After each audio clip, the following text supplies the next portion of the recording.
ওকে, যারা জয়েন করতেছো আমাকে একটু কমেন্টস করে জানাবা যে সাউন্ডটা আসলে ক্লিয়ার কিনা, সবকিছু ঠিকঠাক আছে কিনা।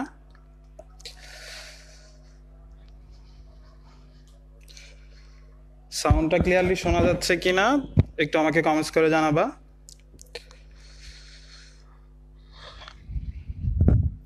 আসসালামু আলাইকুম ভাই। ওয়ালাইকুম সালাম।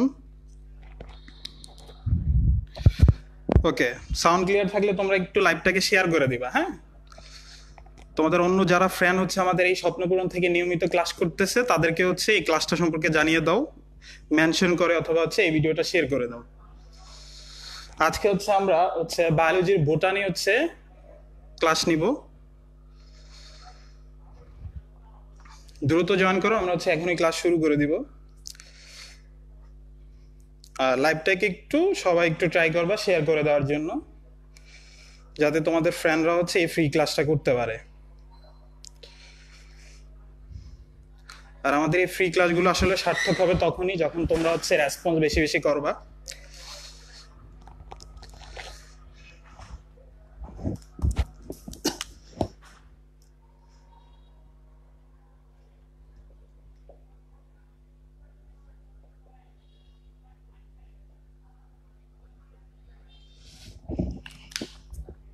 আজকে হচ্ছে আমরা হচ্ছে বায়োলজির বোটানির হচ্ছে 2 নাম্বার চ্যাপ্টার যেটা কোষ বিভাজন, সেটা নিয়ে হচ্ছে মূলত আলোচনা শুরু করব। তো ওইটা শেষ হলে দেন হচ্ছে অন্য একটা অধ্যায় আমরা মুভ করব, ঠিক আছে? তো তোমরা একটু, যেহেতু বায়োলজি ক্লাস, সবাই একটু বইটাকে সামনে রাখবা, বই হচ্ছে মাস্ট। আমি বই থেকে অনেকগুলো কথা বলবো, প্লাস হচ্ছে খাতাটাকে একটু সামনে রাখবা, যে কিছু জিনিস যদি থাকে তাহলে খাতার মধ্যে লিখে নিবা।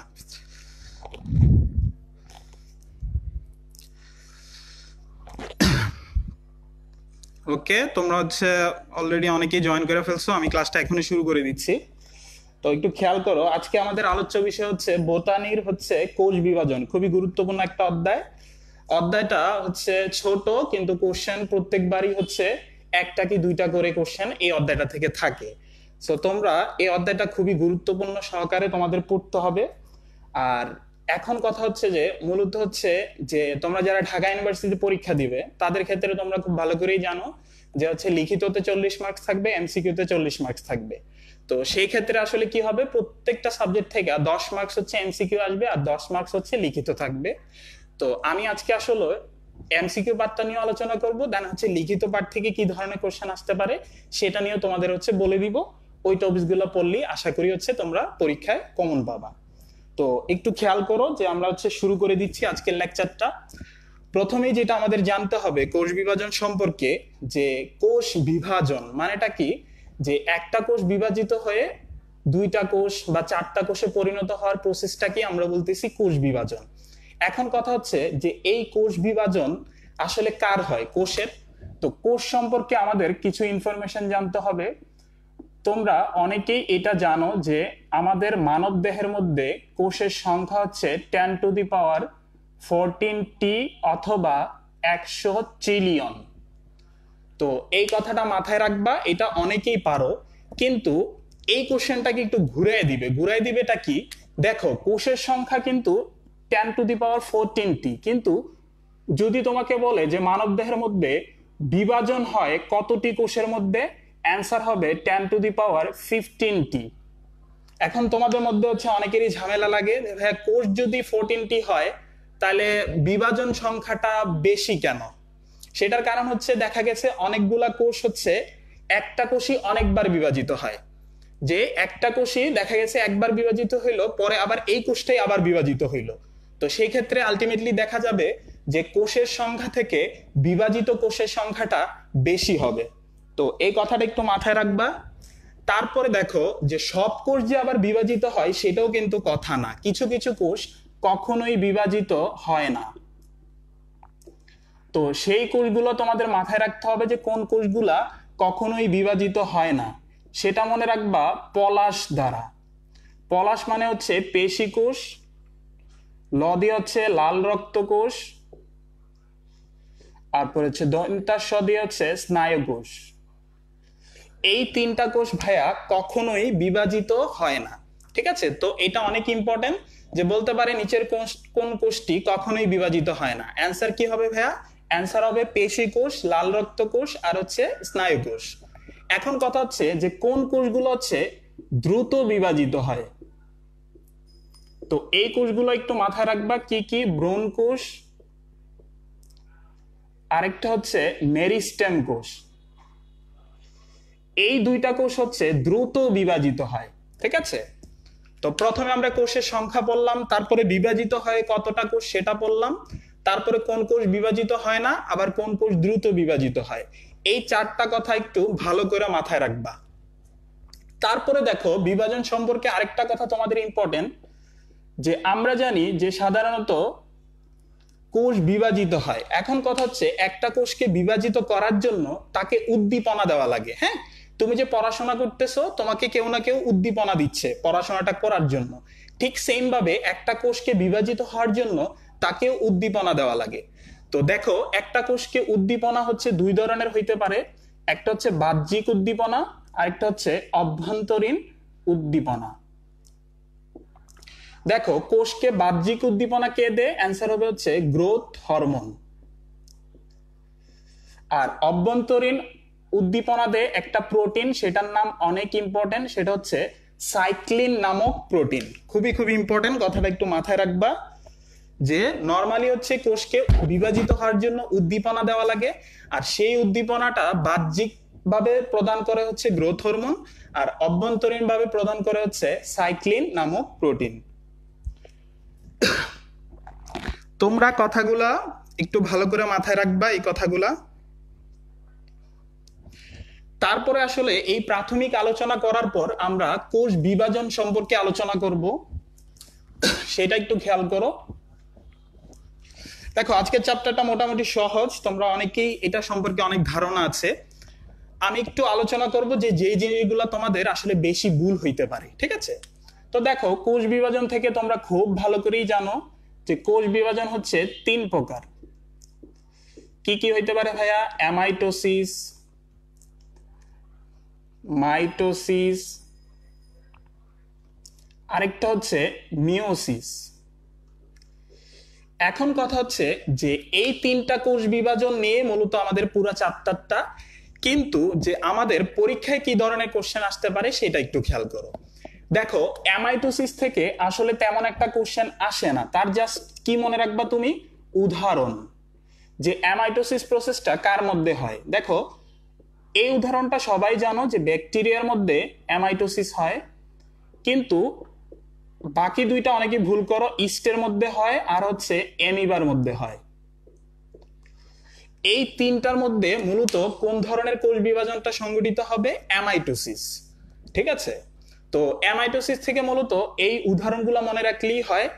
তার পাশাপাশি একটা কথা মাথায় রাখতে পারো, সেটা হচ্ছে একটা বিজ্ঞানী আছে তার নাম হচ্ছে স্ট্রাসবার্গার। সে একটা কথা বলছিল যে অ্যামাইটোসিস প্রক্রিয়া হতেই সকল উন্নত ও জটিল কোষ বিভাজন পদ্ধতির আবিষ্কার হয়েছে।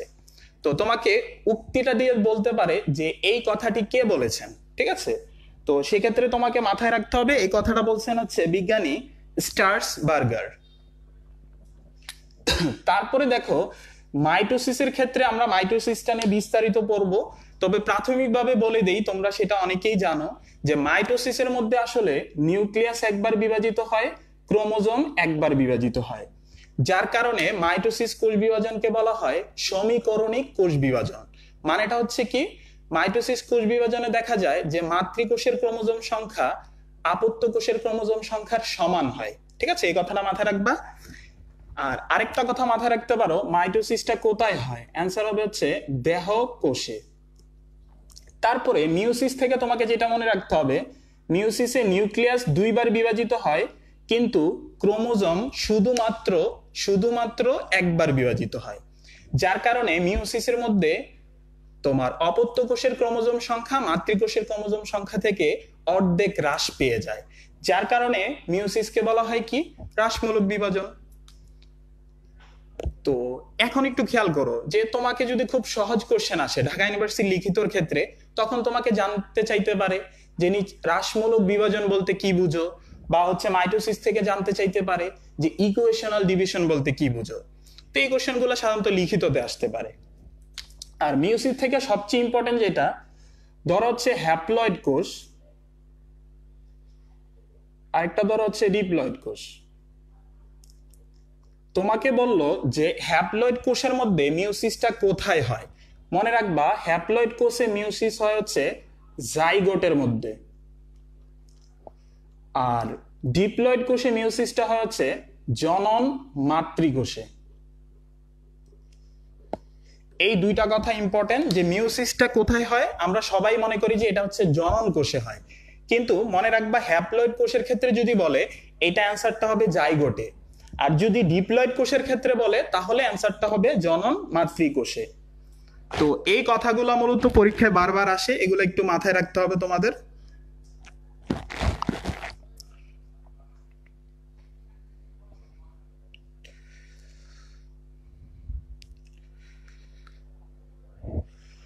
ওকে, তারপরে দেখো আমাদের ইম্পর্টেন্ট যেটা সেটা একটু খেয়াল করো। মাঝে মাঝে ইন্টারনেট প্রবলেমের কারণে লেখা হচ্ছে কিছু সময়ের জন্য ঝাপসা আসতে পারে, তো পরে ক্লিয়ার হয়ে যাবে। হ্যাঁ, তোমরা যারা বলতেছো ঝাপসা, পরে দেখবা ক্লিয়ার হয়ে যাবে। একটু আমার কথাগুলোকে একটু ফলো করো, যদি লেখা মাঝে মাঝে না বুঝো তাহলে আমার কথাগুলোকে ফলো করে বইয়ের সাথে একটু মিলিয়ে নিবা।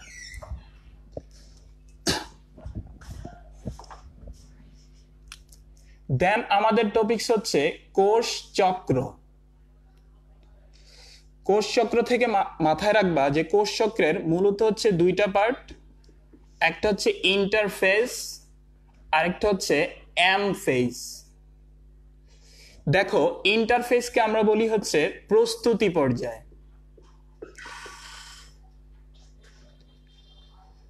আর এই ইন্টারফেসটা একটু খেয়াল করবা যে এটার মধ্যে আবার তিনটা ধাপ আছে, একটা হচ্ছে G1, আরেকটা হচ্ছে S দশা, আরেকটা হচ্ছে G2।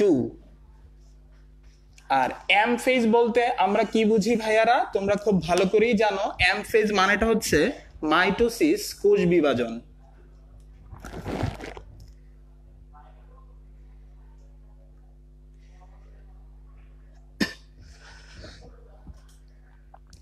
ওকে, আবারও বলতেছি, দেখো কোষ চক্রের দুইটা পার্ট, একটা হচ্ছে ইন্টারফেজ যেটাকে আমরা বলতেছি প্রস্তুতি পর্যায়, আরেকটা হচ্ছে এম ফেজ যেটাকে আমরা বলতেছি বিভাজন পর্যায়। তো ইন্টারফেজ থেকে দেখো যে কি ধরনের কোশ্চেন আসতে পারে তোমাদের পরীক্ষায়, যে ইন্টারফেজের মধ্যে হচ্ছে তিনটা দশা থাকে, G1 দশা, S দশা, G2 দশা। তো মূলত এদিকে থেকে হচ্ছে পার্সেন্টেজ গুলা ইম্পর্টেন্ট, যে ইন্টারফেজে সময় লাগে 90 থেকে 95%, আর এম ফেজে সময় লাগে 5 থেকে 10%। তারপরে G1 এ সময় লাগে হচ্ছে 30 থেকে 40%, S দশায় সময় লাগে 30 থেকে 50%, আর G2 দশায় সময় লাগে 10 থেকে 20%। তো এমসিকিউতে এই জায়গা থেকে সবচেয়ে বেশিবার যে কোশ্চেনগুলো আসছে সেটা হচ্ছে এই পার্সেন্টেজগুলো থেকে, যে কোনটাতে কত সময় লাগে। একটা জিনিস খেয়াল করো, প্রস্তুতি পর্যায়ের মধ্যেই কিন্তু বেশি সময় লাগতেছে, আর বিভাজন পর্যায়ের মধ্যে সময়টা লাগতেছে কম। তো এটা আসলে মনে রাখবা এভাবে, যে যেমন দেখো তোমাদের হচ্ছে যখন তুমি হচ্ছে এডমিশন পরীক্ষাটা দিবা, সেটার জন্য তুমি দেখো ইন্টার ফার্স্ট ইয়ারে পড়াশোনা করছো, সেকেন্ড ইয়ারে পড়াশোনা করছো, আবার এখনো পড়াশোনা করতেছো, তার মানে প্রস্তুতি নিচ্ছ অনেক সময় ধরে, এডমিশন দিবা জাস্ট 1 ঘন্টা বা 1.5 ঘন্টার জন্য। তো ঠিক সেম ভাবে কোষেরও বিভাজন হওয়ার জন্য প্রস্তুতি পর্যায়ের মধ্যেই বেশি সময় লাগতেছে, আর বিভাজন পর্যায়ের মধ্যে আসলে কম সময় লাগতেছে। তো প্রথমে তুমি এই কোষ চক্র থেকে এই হচ্ছে তোমার পার্সেন্টেজ গুলো মনে রাখবা, সময়ের হচ্ছে মানগুলো মনে রাখবা। তারপরে যেটা মনে রাখতে হবে, দেখো প্রত্যেকটাতে কি হচ্ছে সেই কথাগুলো একটু ইম্পর্টেন্ট। প্রথমে দেখো জি ওয়ান এর মধ্যে কি হয় ভাইয়া, G1 এর মধ্যে মনে রাখবা যে এইটার মধ্যে আসলে প্রথমত যেই কাজটা হয়, সাইক্লিন নামক প্রোটিন সৃষ্টি হয়। এই সাইক্লিন প্রোটিনটা একটা এনজাইমের সাথে যুক্ত থাকে, সেই এনজাইমটাকে বলি সিডিকি এনজাইম। তো আবারও বলি যে G1 এর মধ্যে একটা প্রোটিন তৈরি হয়, যে প্রোটিনটাকে আমরা বলতেছি সাইক্লিন প্রোটিন, আর ওই সাইক্লিন প্রোটিনটা একটা এনজাইমের সাথে যুক্ত হয় যেটাকে আমরা বলতেছি সিডিকে। আর এই এনজাইমের সাথে যুক্ত হওয়ার মাধ্যমে এই পুরো চক্রটাকে এই সাইক্লিন নামক প্রোটিনটা নিয়ন্ত্রণ করতেছে।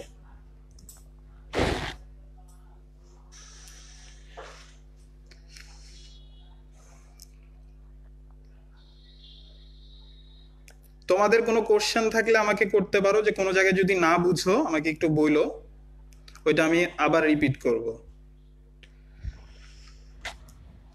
তারপরে দেখো এস দশা, দেখো এস মানে হচ্ছে সিনথেসিস।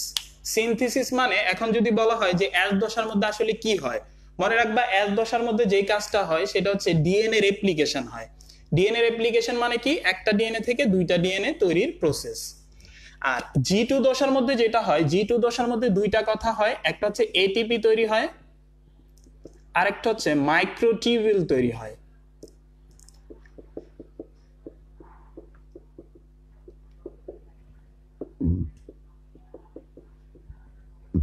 দুইটা কথা মাথায় রাখতে হবে, যে জি টু দশার মধ্যে এটিপি তৈরি হচ্ছে আর তৈরি হচ্ছে কি মাইক্রোটিউবিউল।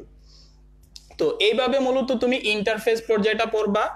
তারপরে দেখো এম ফেজ। এখন আমাকে এক মানে কেউ কমেন্টস করে বলো তো, এই যে এম ফেজের ধাপ কয়টা বা মাইটোসিসের ধাপ কয়টা, কেউ আমাকে একটু কমেন্টস করে বলো তো।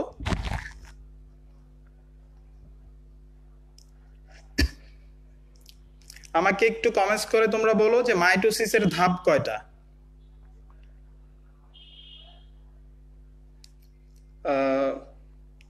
নুসাইবা রহমান ফাতেমা বলছে এম ফেজের সময় কতক্ষণ, সময় হচ্ছে 5 থেকে 10%।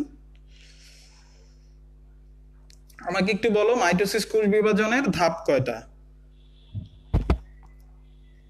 হ্যাঁ, জি1 এর পূর্ণ নাম হচ্ছে গ্যাপ 1, জি2 এর পূর্ণ নাম হচ্ছে গ্যাপ 2, আর এস এর পূর্ণ নাম হচ্ছে সিনথেসিস।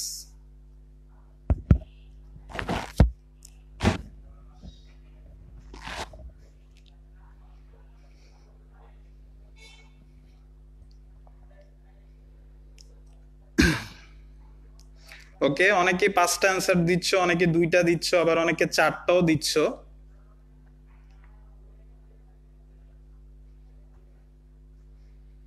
মাইটোসিস পর্যায়ের ধাপ কয়টা, দেখো এই ভুলটা হচ্ছে অনেকেই করে। এই কোশ্চেনটা যখন আমি কোচিং এ ক্লাস নিতে যাই, যে কোনো জায়গায় যাই, সবাই ভুলটা করে যে মাইটোসিসের ধাপ তারা বলে হচ্ছে 5টা। একটু মাথায় রাখবা মাইটোসিসের ধাপ 5টা নয়, মাইটোসিসের ধাপ হচ্ছে 2টা। একটা হচ্ছে ইন্টারকাইনেসিস, আরেকটা হচ্ছে সাইটোকাইনেসিস।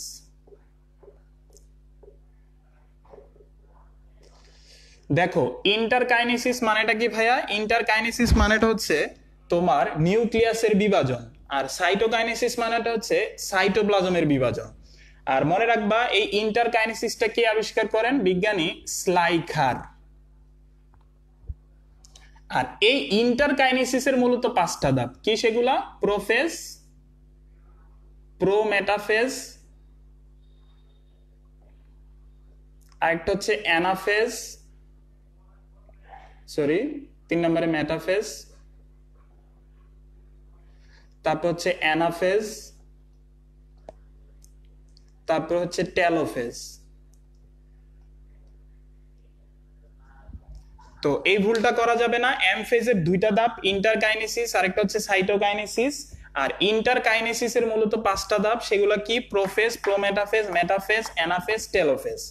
এখন পরীক্ষায় আসলে কোন জায়গা থেকে কোশ্চেন আসবে, সেটা যদি কোশ্চেন করো তোমরা, সেটার অ্যান্সার হবে এই যে 5টা ধাপ দেখতেছো, এই 5টা ধাপের বৈশিষ্ট্যগুলা খুবই খুবই ইম্পর্টেন্ট।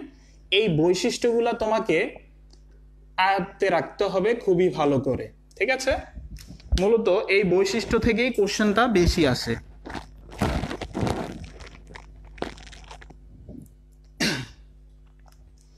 তো এখন কথা হচ্ছে যে এই বৈশিষ্ট্যগুলো থেকে আমরা কি পড়বো সেটা একটু খেয়াল করো।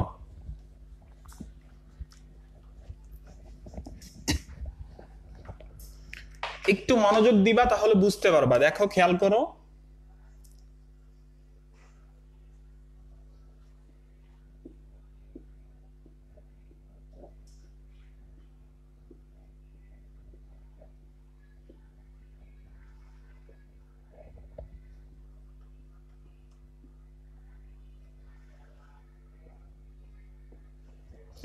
দেখো এই দিকে যেই হচ্ছে তোমার চিত্রগুলো আঁকলাম, এগুলো হচ্ছে ভাইয়া ক্রোমোজোমের বিভিন্ন আকৃতি, ঠিক আছে। তোমাকে মূলত কোশ্চেন করবে যে কোন আকৃতিটা কোন পর্যায়ে দেখা যায়। একটা জিনিস খেয়াল করো তোমরা, যে তোমরা যখন নিউক্লিয়াসের গঠন পড়ছো তখন নিউক্লিয়াসের গঠনে তোমরা চারটা অংশ পড়ছো। একটা হচ্ছে নিউক্লিয়ার ইনভেলপ, আরেকটা হচ্ছে নিউক্লিওলাস, আরেকটা হচ্ছে নিউক্লিওপ্লাজম, আরেকটা হচ্ছে ক্রোমাটিন ফাইবার। দেখো ওই জায়গায় কিন্তু কোথাও তোমরা ক্রোমোজোমের কথাটা শোনো নাই, ঠিক আছে? একটা জিনিস মনে রাখবা, এই যে অংশটা এটা হচ্ছে ক্রোমাটিন তন্তু। এই ক্রোমাটিন তন্তু কখন দেখা যায়? এই ক্রোমাটিন তন্তু দেখা যায় যখন একটা নিউক্লিয়াস অভিভাজনরত অবস্থায় থাকে। মানে ক্রোমোজোম যখন বিশ্রাম অবস্থায় থাকে তখন তাকে দেখতে সুতার মতো দেখায়, আর সেটাকে আমরা বলতেছি ক্রোমাটিন তন্তু। তারপরে ক্রোমোজোমটা যখন বিভাজনে চলে যাবে, মানে প্রোফেজে চলে যাবে, তখন কি হয়? জল বিয়োজন ঘটে। জল বিয়োজন ঘটলে সে খাটো ও হচ্ছে কি মোটু হয়ে যায়, ঠিক আছে? তো খাটো আর মোটু হইলে তখন ক্রোমোজোমটাকে এরকম দেখায়। তার মানে ক্রোমোজোমটা এই আকৃতিটা পায় কখন? বিভাজনরত অবস্থায়। কোন পর্যায়ে? প্রোফেজে। তারপরে 2 নাম্বার চিত্রটা দেখো। 2 নাম্বার চিত্রের মধ্যে কি হয়েছে? যে ক্রোমোজোমটা সেন্ট্রোমিয়ার ব্যতীত দুইটা খণ্ডে বিভক্ত হয়েছে। মানে এই জায়গায় বিভক্তি হয়েছে, এই জায়গায় হয়েছে, কিন্তু মাঝখানে বা সেন্ট্রোমিয়ারে কোনো বিভক্ত হয় নাই। তো এই বিভক্তি হওয়া অংশগুলোকে আমরা বলি হচ্ছে ক্রোমাটিড। আর এই কাহিনীটা কখন হয়? এই কাহিনীটা হয় হচ্ছে প্রোফেজের শেষে। তার মানে হচ্ছে 2 নাম্বার কেজে কি হয়? সেন্ট্রোমিয়ার ব্যতীত ক্রোমোজোম দুইটা খণ্ডে বিভক্ত হয়, আর ওই দুইটা খণ্ডকে বলা হয় ক্রোমাটিড।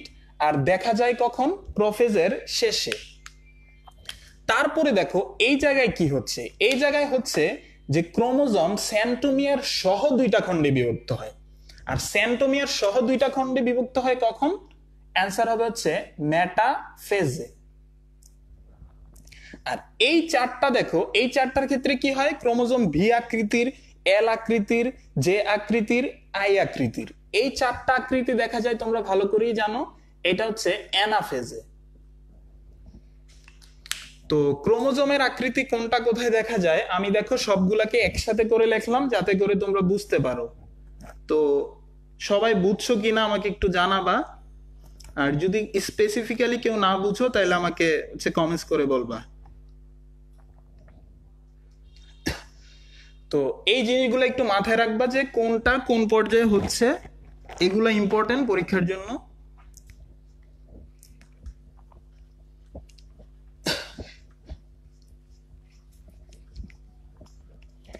এখন তারপরেও কিছু কিছু ইম্পর্টেন্ট কথা আমি একটু বলে দেই, তোমরা একটু মাথায় রাখবা। প্রোমেটাফেজের ক্ষেত্রে খেয়াল করো, দুইটা কথা ইম্পর্টেন্ট প্রোমেটাফেজের। 1 নাম্বার কথা হচ্ছে প্রোমেটাফেজে হচ্ছে স্পিন্ডল যন্ত্রের সৃষ্টি হয়। 2 নাম্বার কথা হচ্ছে প্রোমেটাফেজ ধাপে ক্রোমোজোম গুলা নাচানাচি করে। আর ক্রোমোজোমের নাচানাচিটাকে বলতেছি আমরা ক্রোমোজোমীয় নৃত্য।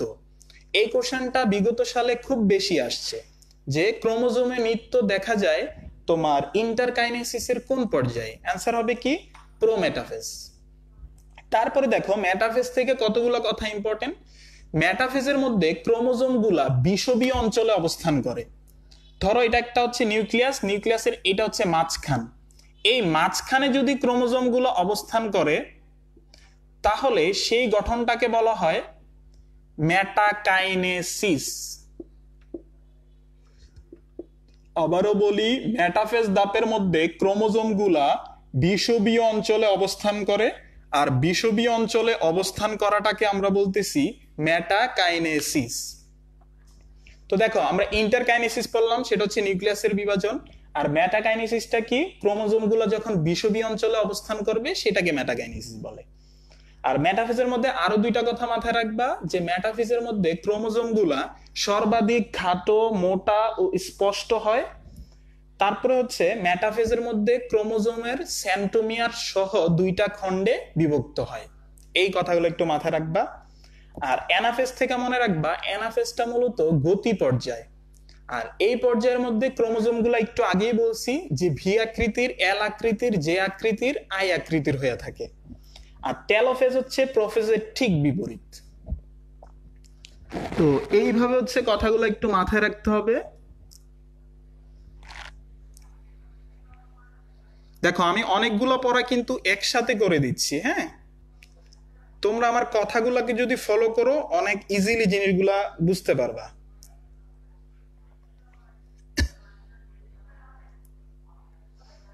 এখন তোমাদের কাছে একটা আমার কোশ্চেন, সেটা হচ্ছে মনে রাখবা নরমালি একটা কোষের মধ্যে একটা নিউক্লিয়াস থাকে। যদি একটা কোষের মধ্যে একাধিক নিউক্লিয়াস সৃষ্টি হয় সেই কোষটাকে কি বলে? আমাকে একটু অ্যান্সার দাও তো তোমরা। যে নরমালি একটা কোষের মধ্যে একটা নিউক্লিয়াস থাকে, এখন একটা কোষের মধ্যে একাধিক নিউক্লিয়াস সৃষ্টি হইলে সেটাকে কি বলা হয়?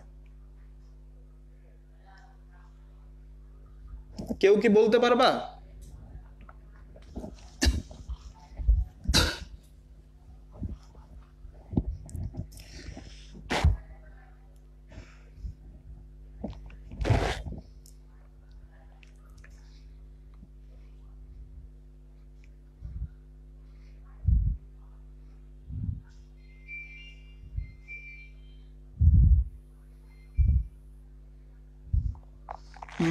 কারো অ্যান্সার দেখতেছি না। সবাইকে এই কোশ্চেনের অ্যান্সারটা জানো না?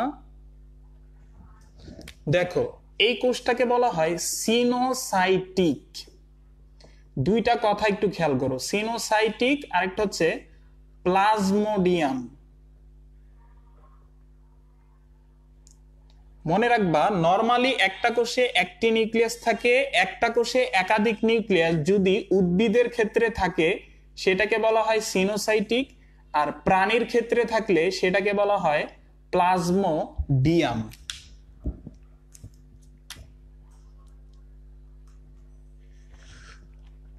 তানজিলা ইসলাম, হ্যাঁ রাইট অ্যান্সার দিছো, সিনোসাইটিক।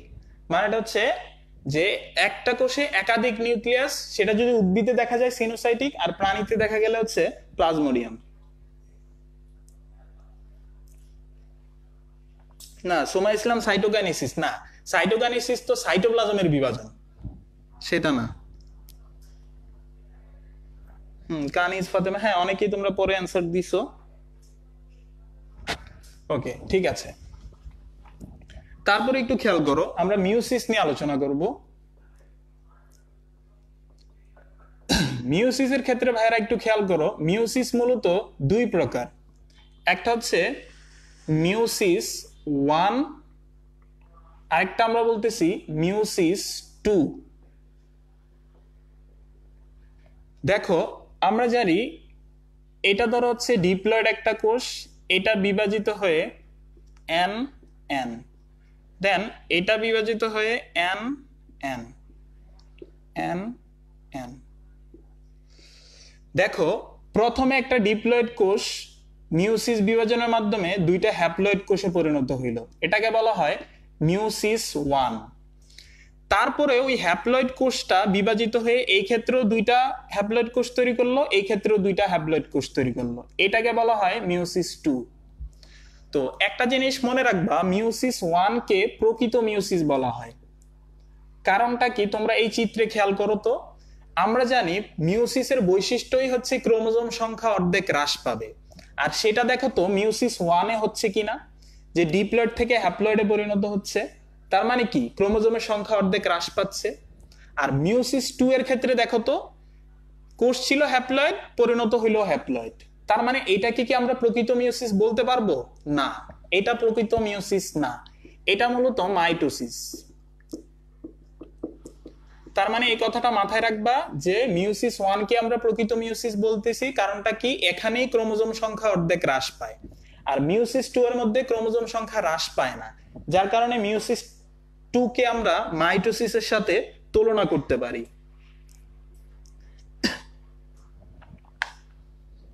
ওকে, এটা বুঝার পর আমাদের যেটা জানতে হবে, দেখো মিউসিস ওয়ান এর চারটা পর্যায় আছে।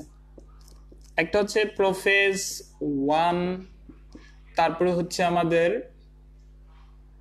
মেটাফেজ ওয়ান, তারপর হচ্ছে অ্যানাফেজ ওয়ান,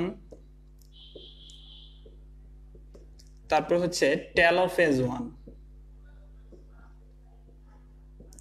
ঠিক সেম ভাবে মিউসিসের ক্ষেত্রেও prophase two, metaphase two, anaphase 2, তারপর হচ্ছে টেলোফেজ 2। একটা কথা মাথায় রাখবা, আমি বলছিলাম মিউসিস 1 কে আমি প্রকৃত মিউসিস বলি, আর মিউসিস 1 এর মধ্যে ক্রোমোজোম সংখ্যা অর্ধেক হ্রাস পায়। তো তোমাদের কোশ্চেন মূলত করবে যে মিউসিস 1 এর কোন পর্যায়ে ক্রোমোজোম সংখ্যা 2n থেকে n হয়ে যায়। দেখি তো কেউ বলতে পারো কিনা যে মিউসিসের 4টা পর্যায়ের মধ্যে কোন পর্যায়ের মধ্যে ক্রোমোজোম সংখ্যাটা অর্ধেক হ্রাস পায়? কেউ কি বলতে পারবা?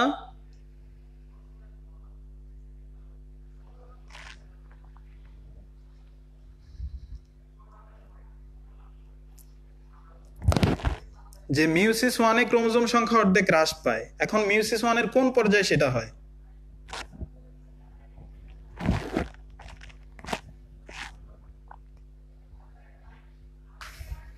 তোমরা সবকিছুই অ্যানসার দিতে পারতেছো, খুব মেধাবী স্টুডেন্টরা আজকে ক্লাস করতেছো তোমরা, আশা করি এটারও অ্যানসার দিতে পারবা।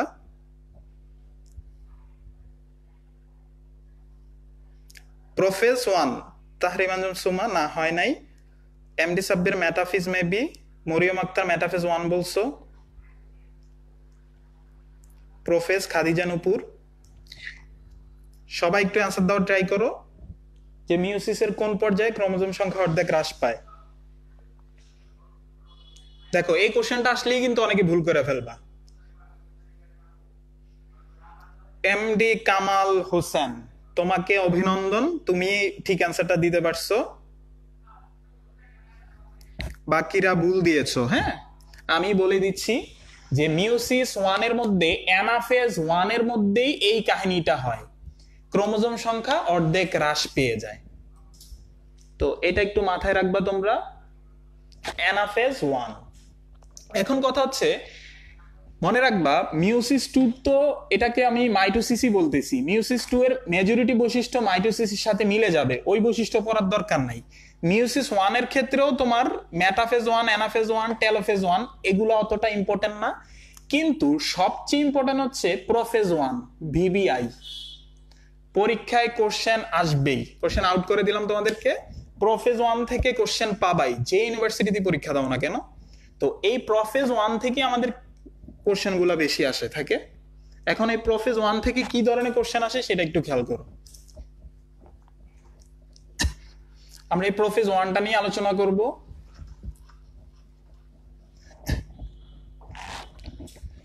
তো ভাইয়ারা দেখো প্রোফেজ 1 এর মধ্যে 5টা উপপর্যায় আছে, সেগুলা কি? ল্যাপটোটিন, জাইগোটিন, তারপর হচ্ছে প্যাকাইটিন, তারপর হচ্ছে ডিপ্লোটিন, তারপর হচ্ছে ডায়াকাইনেসিস।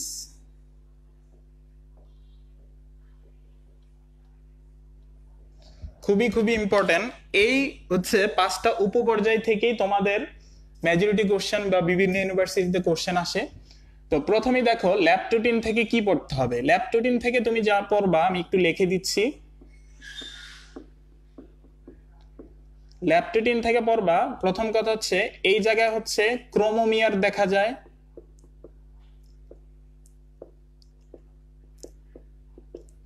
তারপর হচ্ছে ক্রোমোজোম রঞ্জক ধারণ ক্ষমতা সম হয়, রঞ্জক ধারণ ক্ষমতা প্রাপ্ত হয়, তারপরে পোলারাইজ বিন্যাস দেখা যায়,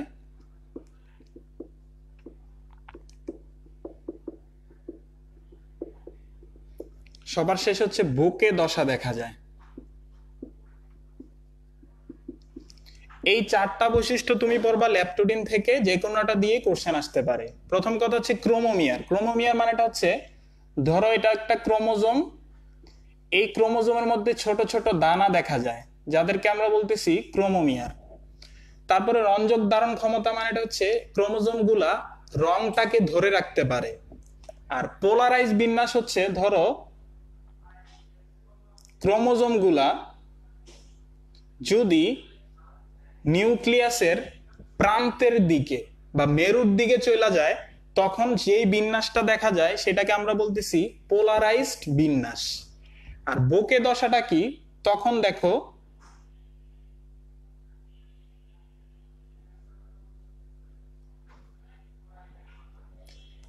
এরা হচ্ছে এরকম ফুলের মালার মতো একটা দশা তৈরি করে, যেই দশাটাকে আমরা বলতেছি বোকে দশা। বোকে মানে হচ্ছে মালা, ঠিক আছে। প্রথম কথা হচ্ছে পোলারাইজ বিন্যাসটা কি, পোলারাইজ বিন্যাসটা হচ্ছে যে ক্রোমোজোম গুলা প্রান্তের দিকে চলে যাওয়া। দেন হচ্ছে বোকে দশাটা কি, বোকে দশাটা হচ্ছে ক্রোমোজোম গুলা দেখতে ফুলের মালার মতো সজ্জায় সজ্জিত হয়, সেটাকে আমরা বলতেছি বুকে দশা। তো আশা করি ল্যাপটোডিনের কথাগুলো বুঝতে পারছো।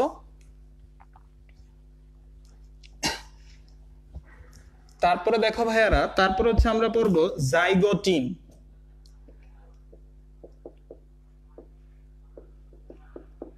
জাইগোটিন থেকে দুইটা কথা মাথায় রাখলেই হয়। প্রথম হচ্ছে ভাইভ্যালেন্ট,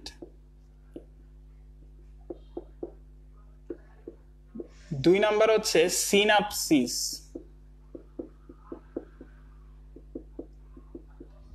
তো এখন তোমাকে যেটা বুঝতে হবে, প্রথম কথা হচ্ছে হোমোলোগাস ক্রোমোজোম। মনে রাখবা, হোমোলোগাস ক্রোমোজোম বলতে আমরা বুঝি যে আমাদের ক্রোমোজোম সংখ্যা হচ্ছে 46টা, এর মধ্যে 23টা আসে হচ্ছে মাথা থেকে আর 23টা আসে হচ্ছে পিতা থেকে। তো একটা মাতার ক্রোমোজোম একটা পিতার ক্রোমোজোম কে বলা হয় হচ্ছে হোমোলোগাস ক্রোমোজোম। ধরো এইটা একটা মাতার ক্রোমোজোম, এটা ধরো একটা পিতার ক্রোমোজোম, ঠিক আছে। এটা আমি কালো দিয়ে প্রকাশ করতেছি, পিতা থেকে যেটা আসছে। এই দুইটা ক্রোমোজোমকে বলা হয় হোমোলোগাস ক্রোমোজোম। আর এই জাইগোটিন পর্যায়ের মধ্যে এই হোমোলোগাস ক্রোমোজোম একত্রে আইসা জোড়া লাগবে, আর ওই জোড়াটাকে বলা হয় বাইভ্যালেন্ট। জোড়াকে বলা হয় বাইভ্যালেন্ট, আর জোড়া বাঁধার প্রক্রিয়াকে বলা হয় সিনাপসিস। আবারও বলি, হোমোলোগাস ক্রোমোজোম গুলা এই জাইগোটিন পর্যায়ের মধ্যে একসাথে এসে জোড়া বাঁধে, ওই জোড়াটাকে বলা হয় বাইভ্যালেন্ট, আর জোড়া বাঁধার প্রক্রিয়াকে বলা হয় সিনাপসিস।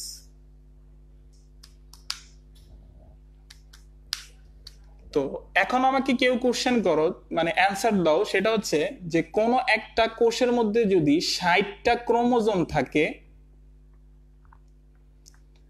তাহলে বাইভ্যালেন্ট কয়টা তৈরি হবে? অনেকে এই জিনিসটা ভুল করে ফেলে, যে কোনো একটা কোষের মধ্যে 60টা ক্রোমোজোম আছে, বাইভ্যালেন্ট কয়টা তৈরি হবে? একটু সবাই অ্যান্সার দাও, ট্রাই করো তো ভাইয়া। খুবই সহজ কনসেপ্ট, আর তোমরা একটু না বুঝলে আমাকে বইলো, হ্যাঁ।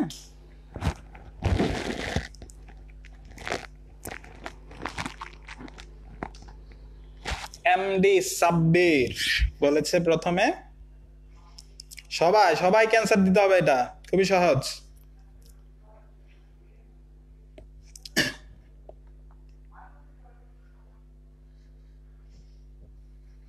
বুঝলাম না, কেউ ভুল করতেছো না কেন? তোমরা সবাই সুন্দর সুন্দর অ্যান্সার গুলা দিয়ে ফেলতেছো।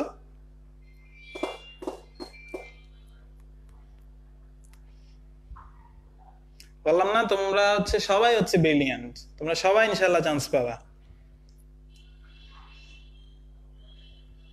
ওকে, সবার অ্যান্সার হইছে যে বাইভ্যালেন্ট মানেটাই তো জোড়া, ঠিক না? দুইটা ক্রোমোজোম মিলেই তো একটা বাইভ্যালেন্ট তৈরি করবে। তার মানে 60টা ক্রোমোজোম থাকলে বাইভ্যালেন্ট অবশ্যই অর্ধেক হবে, দ্যাট মিন্স 30টা হবে। তোমরা সবাই এটার অ্যান্সার দিতে পারছো, সেটা হচ্ছে 30। ওকে, তারপরে ভাইয়ার একটু খেয়াল করো, প্যাকাইটিন মানেটা কি? প্যাকাইটিনের মধ্যে কি হয়?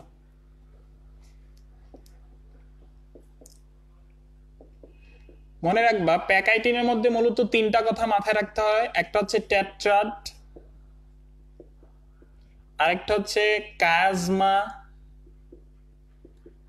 আরেকটা হচ্ছে ভাইয়া ক্রসিং ওভার।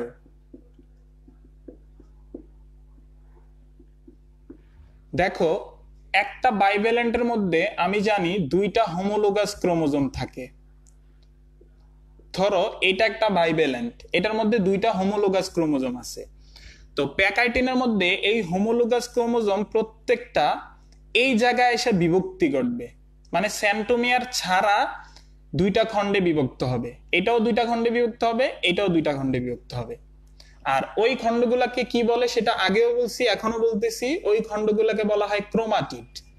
তার মানে দেখো তো একটা বাইভ্যালেন্টের মধ্যে কয়টা ক্রোমাটিড থাকতেছে? একটা, দুইটা, তিনটা, চারটা। আর এই চারটি ক্রোমাটিডের সেটকে বলা হয় টেট্রাড। এই যে টেট্রাড। ওকে, আশা করি টেট্রাডটা বুঝতে পারছো। তারপরে দেখো পরের দুইটা কথা মানেটা কি।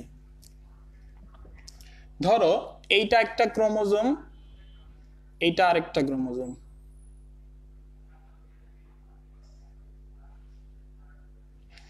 তো এই প্যাকাইটিনের একটা পর্যায়ে কি হয় দেখো, সিস্টার ক্রোমাটিড নন সিস্টার ক্রোমাটিড সেটা একটু বুঝে নাও।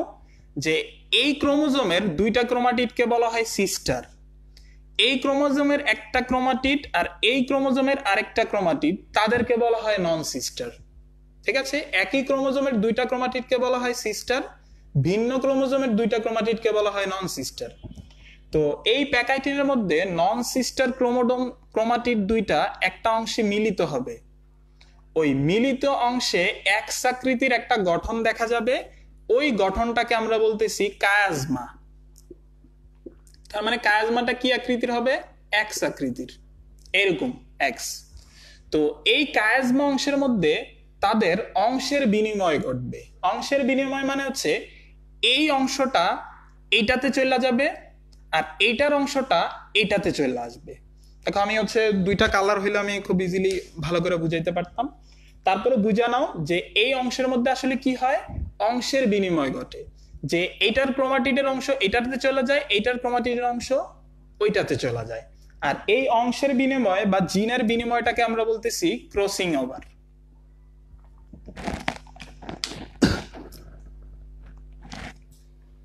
তো এই ক্রসিং ওভারও প্যাকাইটিনে হয়, এটা মাথায় রাখবা। আর এই প্যাকাইটিনটা ভেরি ভেরি ইম্পর্টেন্ট, এটা থেকে এই তিনটা জিনিস থেকে যে কোনো একটা জিনিস আসতে পারে তোমাদের পরীক্ষায়।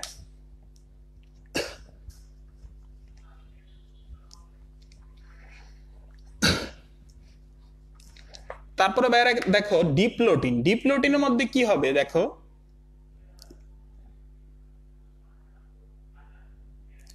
ডিপ্লোটিনের মধ্যে এই হোমোলোগাস ক্রোমোজোমের মধ্যে বিকর্ষণ শুরু হবে। তো বিকর্ষণ শুরু হলে এই ক্রোমোজোমটা এই প্রান্তে চলে যাবে, ওই ক্রোমোজোমটা ওই প্রান্তে চলে যাবে। আর এই প্রান্তে চলে যাওয়াটাকে বলা হয় টার্মিনালাইজেশন। টার্মিনালাইজেশন বা প্রান্তীয়করণ, এইটাই মূলত হয় হচ্ছে আমাদের এই ডিপ্লোটিনের মধ্যে। আর এই কথাটা একটু মাথায় রাখবা যে ডিপ্লোটিনের মধ্যে টার্মিনালাইজেশন হয়ে থাকে।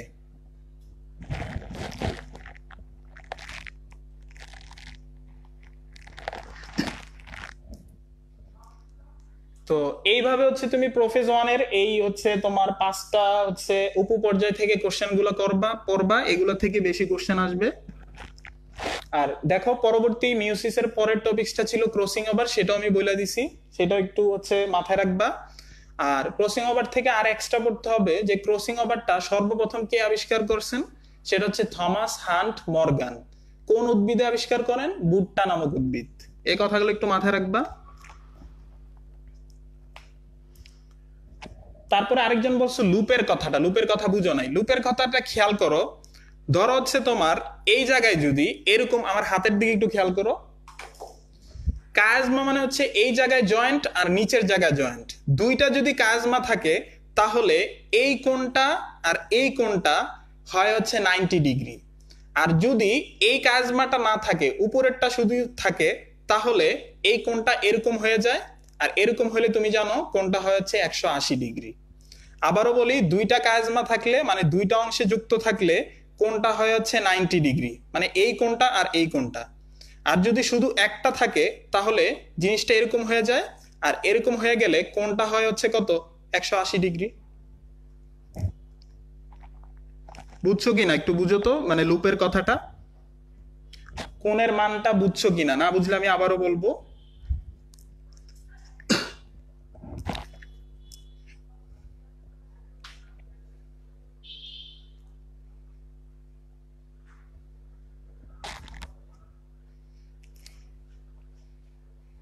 ওয়াহিদ আসনা নীরব, হ্যাঁ সুন্দর কোশ্চেন, সুন্দর কথা বলছো। ডিপ্লোটিনে কি হয় ভাইয়া, যায় ডিভোর্স হয়ে যায়, হ্যাঁ মানে বিকর্ষণ শুরু হয়ে যায়, ভালোবাসা আর ভালোবাসা থাকে না তাদের মধ্যে। জাইগোটিনে তারা হচ্ছে কি হয়, একত্রিত হয়, আর ডিপ্লোটিনে কি হয়, দূরে চলে যায়। তো ভাইয়েরা, আমাদের এই কোষ বিভাজন আলোচনাটা এতটুকুই। এর মধ্যে থেকে কারো যদি কোনো কোশ্চেন থাকে আমাকে একটু করো, আর যদি পুরোটা বুঝে থাকো একটু হচ্ছে তোমরা একটু আমাকে ইনফর্ম করো যে ভাইয়া বুঝতে পারছি।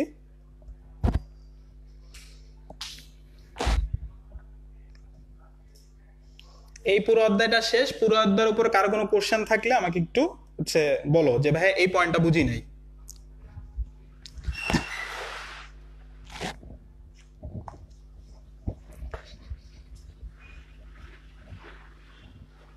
ওকে, 2 মিনিট তোমাদের টাইম দিচ্ছি, 2 মিনিটের মধ্যে কোশ্চেন করো। নীল নয়না কোনটা বুঝিয়ে দিব একটু আমাকে বলো।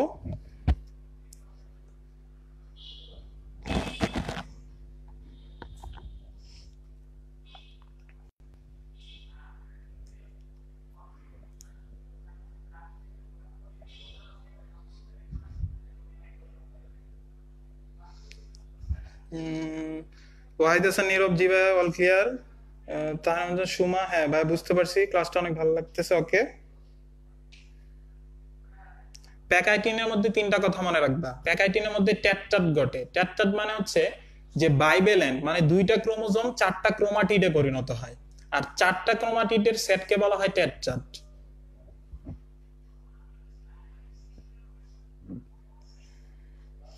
তারপরে দেখো, পরবর্তী আমাদের আরেকটা চ্যাপ্টার নিয়ে আলোচনা করব, সেই চ্যাপ্টারটা হচ্ছে টিস্যু ও টিস্যু তন্ত্র। খুবই গুরুত্বপূর্ণ চ্যাপ্টার।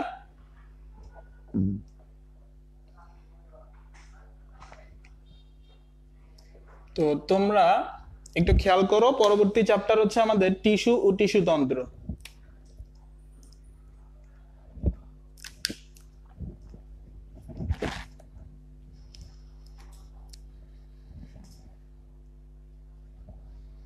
নেক্সট ক্লাসটা আবার কবে নেবেন ভাইয়া?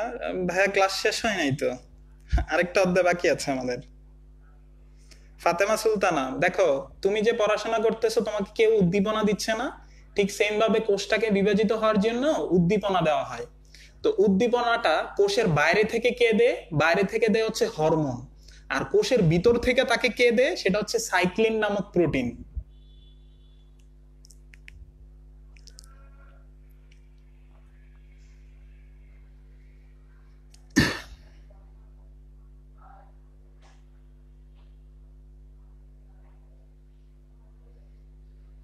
তারিকুল ইসলাম তারেক, অ্যাসেন্টিক ক্রোমোজোম, এটা তো এই অধ্যায়ের না, প্রথম অধ্যায়ের ছিল। অ্যাসেন্টিক মানে বায়োলজিতে মনে রাখবা, যত জায়গায় এ শব্দটা পাবা, এ মানে হচ্ছে নাই।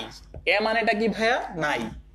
তো ধরো এটা একটা ক্রোমোজোম সাপোজ, আমরা জানি ক্রোমোজোমের মধ্যে কি সেন্ট্রোমিয়ার থাকে না, এই মাঝখানের গোল্লাটা।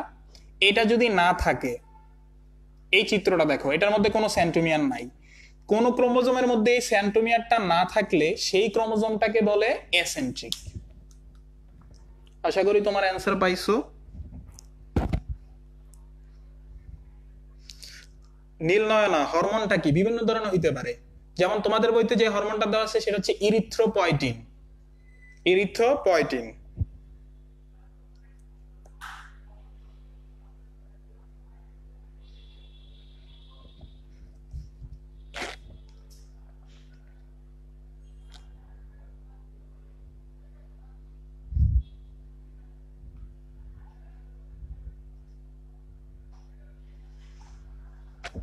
ওকে, তারপরে দেখো পরের অধ্যায় আমি শুরু করতেছি, টিস্যু টিস্যু তন্ত্র, সেটা একটু খেয়াল করো। তোমরা দেখো, প্রথম হচ্ছে কোষ। কোষ থেকে তৈরি হয় হচ্ছে টিস্যু। সবাই একটু কমেন্টস করো, টিস্যুর বাংলা নাম কি? টিস্যু থেকে তৈরি হয় হচ্ছে টিস্যু তন্তু। টিস্যু তন্তু থেকে তৈরি হয় হচ্ছে অঙ্গ। অঙ্গ থেকে তৈরি হয় হচ্ছে অঙ্গতন্তু।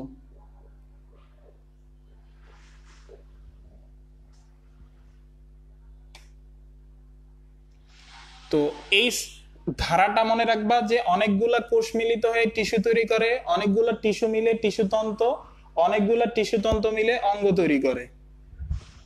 হ্যাঁ, কলা। হ্যাঁ, ঠিক আছে, তোমরা সবাই সঠিক অ্যান্সার দিচ্ছ।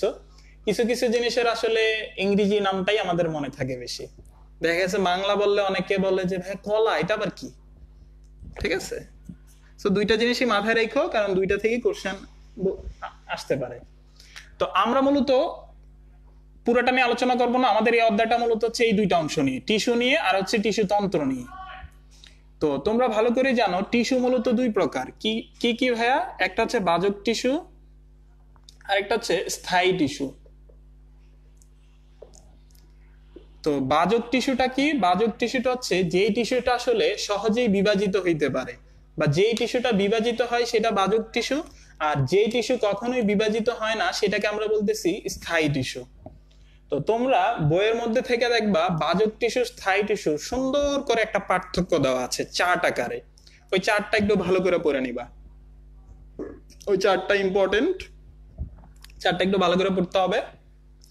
এখন আমি যেটা আলোচনা করব সেটা একটু দেখো, সেটা হচ্ছে ভাজক টিস্যুর ক্লাসিফিকেশন।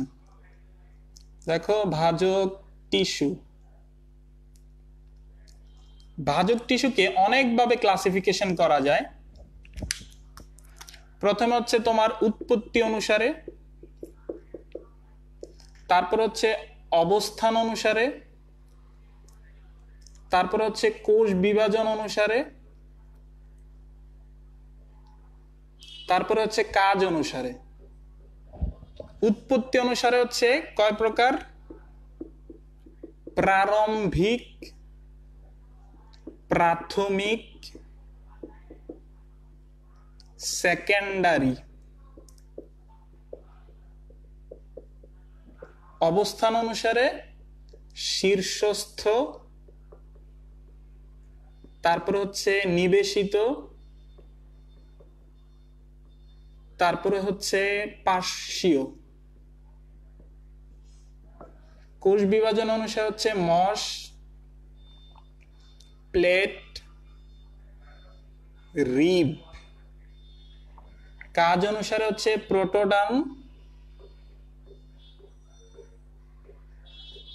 প্রোকেম্ব্রিয়াম,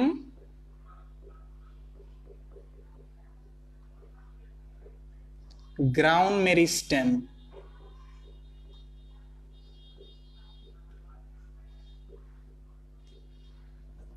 তো দেখো, অনেক কিছুর উপর ভিত্তি করে তাকে ক্লাসিফিকেশন করা হয়। এখন আসলে আমাদের পড়তে হবে কি সেটা একটু খেয়াল করো। প্রথমে আসি হচ্ছে উৎপত্তি অনুসারে তাকে তিন ভাগে ভাগ করা যায়, প্রারম্ভিক, প্রাথমিক, সেকেন্ডারি। বিষয়গুলো একটু খেয়াল করো, আমাকে একটু অ্যান্সার দাও তো তোমরা সব ব্রিলিয়ান্ট পোলাপাইন। আমাকে একটু বলো যে প্রাণী, উদ্ভিদ এগুলা একটা কোষ থেকে সৃষ্টি হয়, ওই কোষটার নাম কি? সব বিলিয়ন পোলাপাইন একটু আমাকে অ্যান্সার দাও দ্রুত।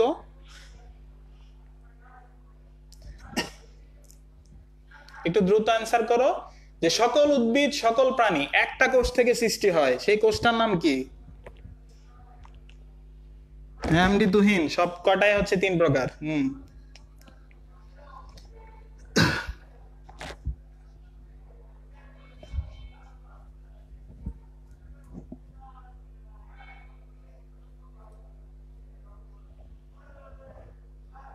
জনন, মাদার, সেল। বাহ, জনন বললা বাংলায়, তারপরে মাদার ইংরেজিতে, সেল। ওকে, ভালো কথা। কেউ আমাকে একটু অ্যান্সার দাও, সকল উদ্ভিদ প্রাণী একটা কোষ থেকে সৃষ্টি হয়, সেই কোষের নাম কি?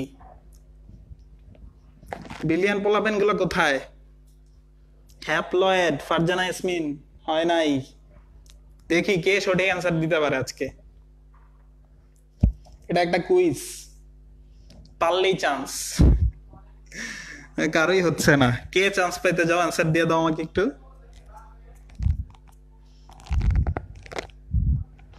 কারোটাই হচ্ছে না।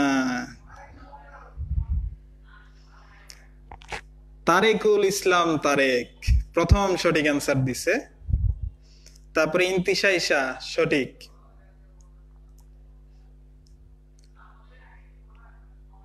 দুইজনকে পাইলাম। বাকিরা সব ভুল দিচ্ছ। সকল উদ্ভিদ প্রাণী আমি তুমি উদ্ভিদ সবকিছু একটা কোষ থেকে সৃষ্টি হয়। সেই কোষটার নাম কি? সেই কোষটার নাম হচ্ছে জাইগোট। কি? জাইগোট। আমি বলার সাথে সাথে হয়তো বা অনেকেরই মনে পড়ে গেছে, কিন্তু আমি কোশ্চেন করার পর কিন্তু অ্যান্সার দিতে পারো নাই তোমরা। তো দেখো মনে রাখবা জাইগোট থেকে আসলে কি সৃষ্টি হয়? জাইগোট থেকে ভ্রূণ সৃষ্টি হয়, আর ওই ভ্রূণ থেকে সৃষ্টি হয়েছে প্রারম্ভিক বাজক টিস্যু। প্রারম্ভিক বাজক টিস্যু থেকে তৈরি হয়েছে প্রাথমিক বাজক টিস্যু। আর আরেকটা কথা স্পষ্ট ভাষায় মনে রাখবা যে আমরা স্থায়ী টিস্যুর কথা বলছি না। তো স্থায়ী টিস্যুটা আসলে সে কি আপনা আপনি এভাবেই চলে আসছে? সে কোনো জায়গা থেকে তো তৈরি হয়েছে। সে তৈরি হবে হচ্ছে প্রাথমিক বাজক টিস্যু থেকে, মানে বাজক টিস্যু থেকেই স্থায়ী টিস্যু তৈরি হয়। আবারও বলি, জাইগোট থেকে ভ্রূণ, ভ্রূণ থেকে প্রারম্ভিক বাজক টিস্যু, তারপরে প্রাথমিক বাজক টিস্যু, প্রাথমিক বাজক টিস্যু থেকে মূলত স্থায়ী টিস্যু তৈরি হয়। আর এই স্থায়ী টিস্যুটা যদি বিভাজন ক্ষমতা পরবর্তীতে আবার পাওয়া যায় তখন সেটাকে বলা হয় সেকেন্ডারি বাজক টিস্যু। আশা করি বুঝতে পারছো যে কিভাবে প্রারম্ভিক, প্রাথমিক, সেকেন্ডারি তৈরি হয়।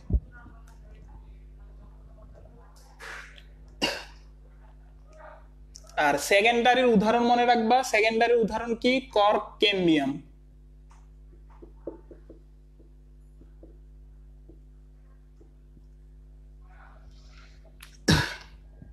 তারপরে দেখো অবস্থান অনুসারে তিন প্রকার: শীর্ষস্থ, নিবেশিত, পার্শ্বীয়। দেখো শীর্ষস্থ মানে হচ্ছে মূল কাণ্ডের শীর্ষে থাকবে, আর এটার বিভাজনের ফলে উদ্ভিদ দৈর্ঘ্যে বৃদ্ধি পাবে। আর নিবেশিত মানে হচ্ছে এই বাজক টিস্যুটা দুইটা স্থায়ী টিস্যুর মাঝখানে থাকবে। আর পার্শ্বীয় মানেটা কি? সে প্রস্থে থাকবে, আর তার বিভাজনের ফলে অঙ্গটি তোমার প্রস্থে বৃদ্ধি পাবে, মানে মোটা হইতে থাকবে।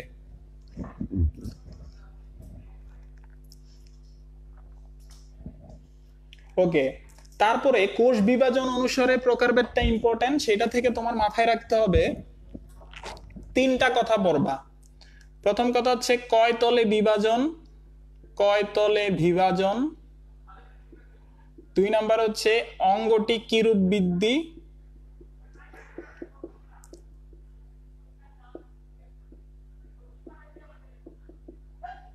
3 নাম্বার হচ্ছে উদাহরণ।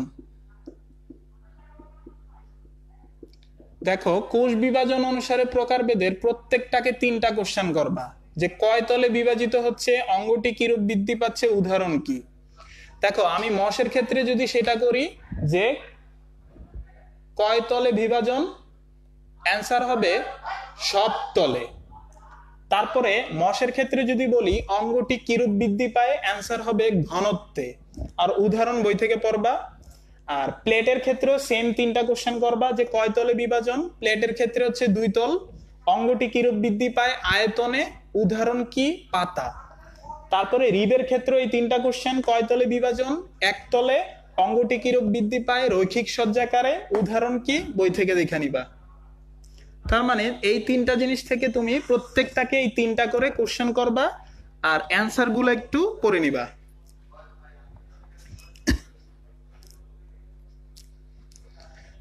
তারপরে দেখো প্রোটোডাম। প্রোটোডাম মানে এটা হচ্ছে কি, যে বাজক টিস্যু হচ্ছে তোমার ত্বক তৈরি করে। আর প্রোকেম্বিয়াম মানে হচ্ছে যে বাজক টিস্যু পরিবহন টিস্যু তৈরি করে।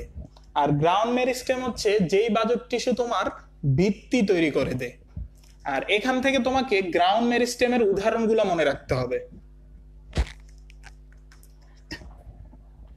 গেল আমাদের এই কথাগুলা।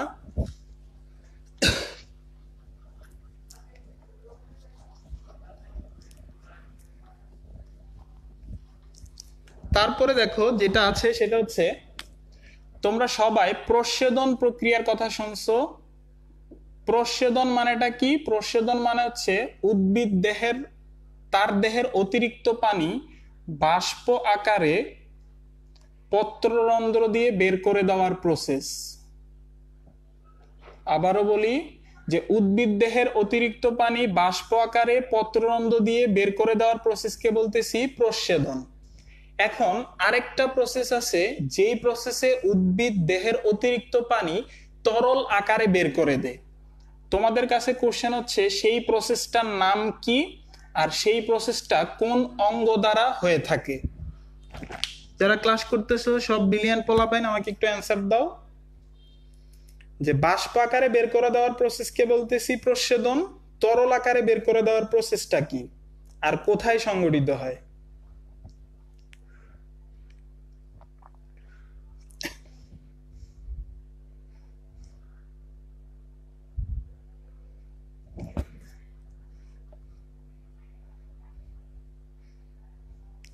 কই বিলিয়ন পোলাপাইন গুলো কোথায়, একটু অ্যান্সার দাও তো।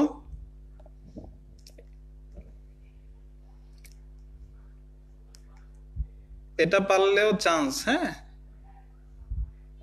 ব্যাপন, অনেকে ব্যাপন বলতেছো, ব্যাপন না ভাইয়া। দেখি কে বলতে পারে প্রসেসটার নাম কি আর কোথায় কোন অঙ্গ দিয়ে সংগঠিত হয়।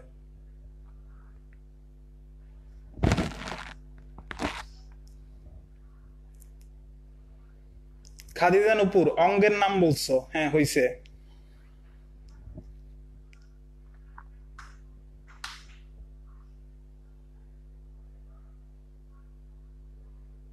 পারতেছি না ভাইয়া। দেখো, উদ্ভিদ দেহের অতিরিক্ত পানি তরল আকারে বের করে দেওয়ার প্রসেসকে আমরা বলতেছি গাটেশন। কি? গাটেশন।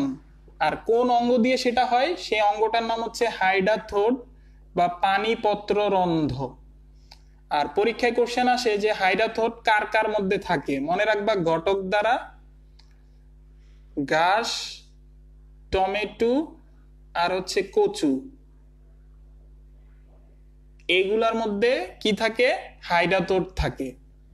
আর প্রসেসটার নাম ছিল গাটেশন। কেউই তোমরা এটা পারো নাই। আশা করি আজকের পর আর ভুল হবে না।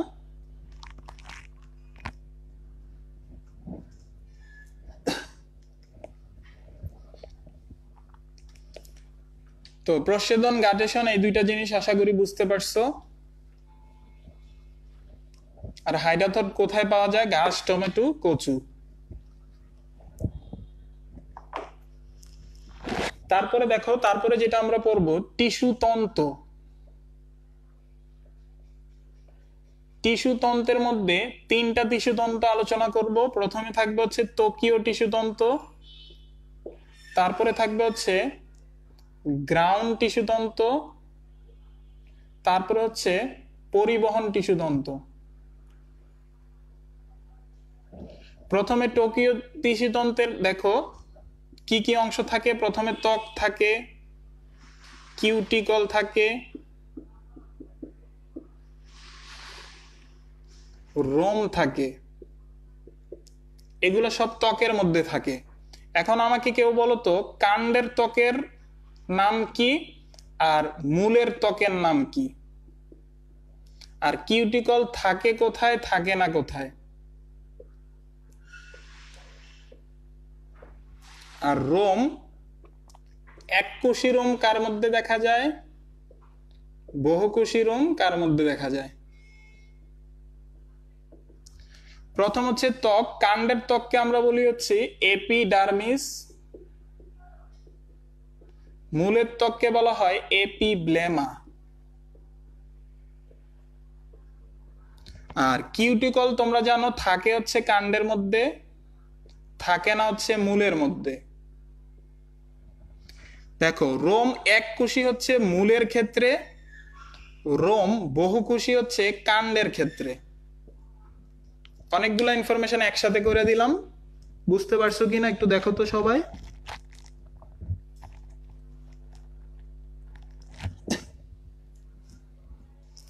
তার মানে ত্বক থেকে তোমার এই জিনিসগুলো পড়লেই হবে।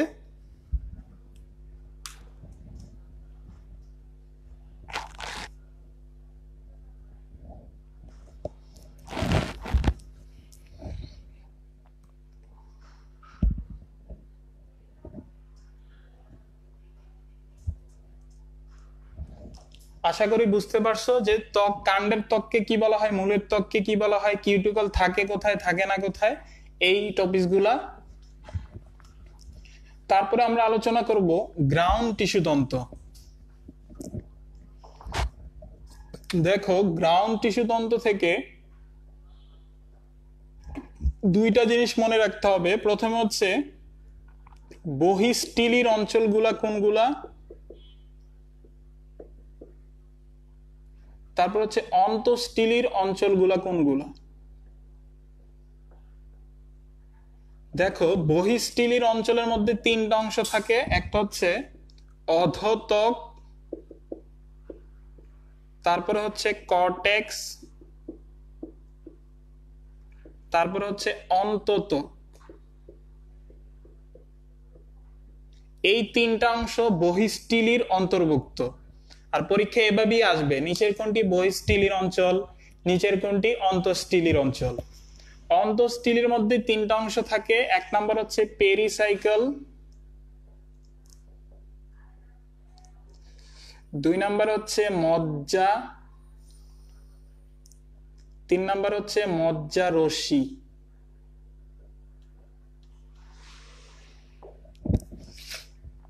তো এই নামগুলো একটু মাথায় রাখবা সবাই।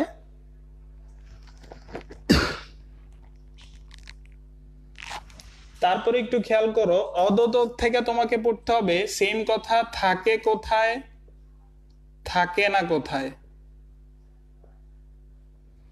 অন্ততক থেকে সেম কথা, থাকে কোথায়, থাকে না কোথায়। মনে রাখবা অধোত্বক থাকে হচ্ছে মূলের মধ্যে, থাকে না হচ্ছে কাণ্ডের মধ্যে। তার মানে মূল আর কাণ্ডের মধ্যে আমরা পার্থক্য করতে পারবো কি দ্বারা, অধোত্বক দ্বারা। আর অন্ততকের ক্ষেত্রে থাকে হচ্ছে তোমার সকল মূলে থাকে, আর শুধুমাত্র দ্বিবীজপত্রী কাণ্ডে থাকে, আর থাকে না শুধুমাত্র একবীজপত্রী কাণ্ডে।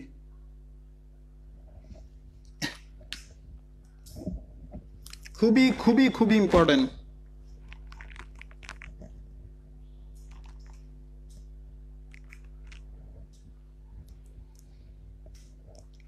তো এই বহিঃস্থলীর এই কথাগুলো মাথায় রাখবা। আর অন্ততক থেকে বই থেকে একটু দেখে নিবা, অন্ততক থেকে তিনটা কথা পরীক্ষায় আসে। যে তোমাকে বললো ক্যাসপেরিয়ান স্ট্রিপ কোথায় থাকে, অ্যান্সার হবে অন্ততক। তারপরে বলতে পারে শ্বেতসার আবরণ কোথায় থাকে, অ্যান্সার হবে অন্ততক। তারপরে বলতে পারে প্যাসেজ সেল কোথায় থাকে, তিনটা কথা, ক্যাসপেরিয়ান স্ট্রিপ, শ্বেতসার আবরণ, প্যাসেজ সেল, এই তিনটা জিনিস থাকে হচ্ছে অন্ততকের মধ্যে।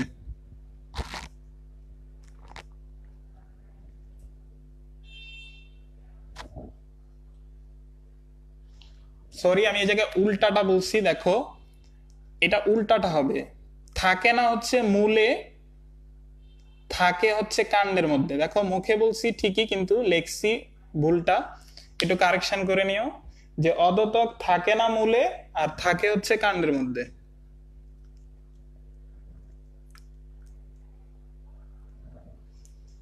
ওকে গেল।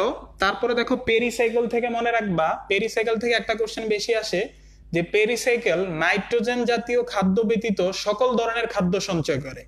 তার মানে তোমাকে যদি বলা হয় পেরিসাইকেল কোন জাতীয় খাদ্য সঞ্চয় করে না, অ্যান্সার হবে কি নাইট্রোজেন জাতীয় খাদ্য সে সঞ্চয় করে না।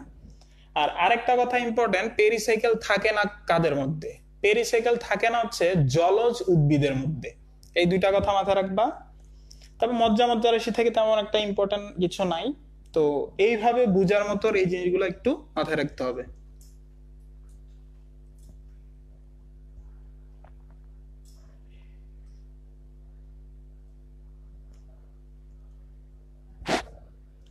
ওকে, তাহলে হচ্ছে আমাদের গ্রাউন্ড টিস্যু তন্ত্রের মধ্যে থেকে এই কথাগুলোই হচ্ছে ইম্পর্টেন্ট।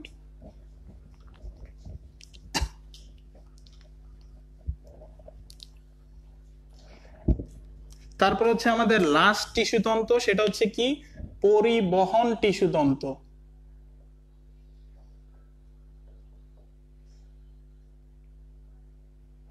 পরিবহন টিস্যু তন্ত্র তুমি জানো হচ্ছে দুই প্রকার, একটা হচ্ছে জাইলেম আর একটা হচ্ছে ফ্লোয়েম। তো তোমরা জানো জাইলেমের কাজ কি, জাইলেম হচ্ছে মূল থেকে পানি আর হচ্ছে পুষ্টি এই দুইটা জিনিসকে পাতায় নিয়ে যায়। আর ফ্লোয়েম কি করে, পাতায় যে খাদ্যটা তৈরি হয় সেই খাদ্যটাকে সারা দেহে পরিবহন করে। ঠিক আছে, তো জাইলেমের মধ্যে কি কি অংশ থাকে মাথায় রাখবা, সেটা হচ্ছে ট্রাকিড, ভেসেল, জাইলেম ফাইবার,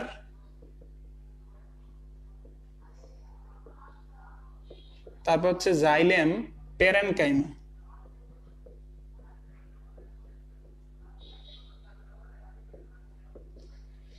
তারপরে ফ্লোয়েমের মধ্যে কি থাকে, সিগন্যাল থাকে, তারপর হচ্ছে সঙ্গী কোষ থাকে,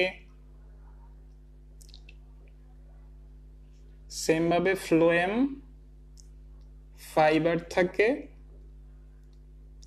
ফ্লোয়েম প্যারেনকাইমা থাকে।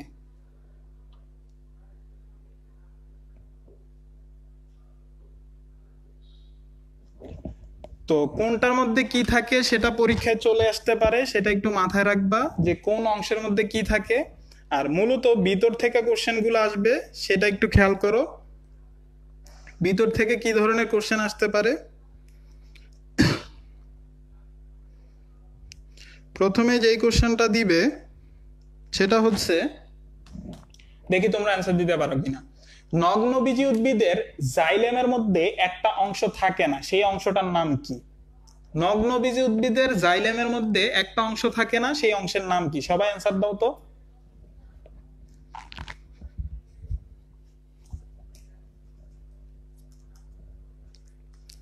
দেখি কে অ্যান্সার দিতে পারে। বিলিয়ন পোলাপেন গুলো কোথায়? ঘুমাই গেছো নাকি তোমরা? মাহবুবা দীপ্তি সবার আগে অ্যান্সার দিছে। সবাই পারো তোমরা।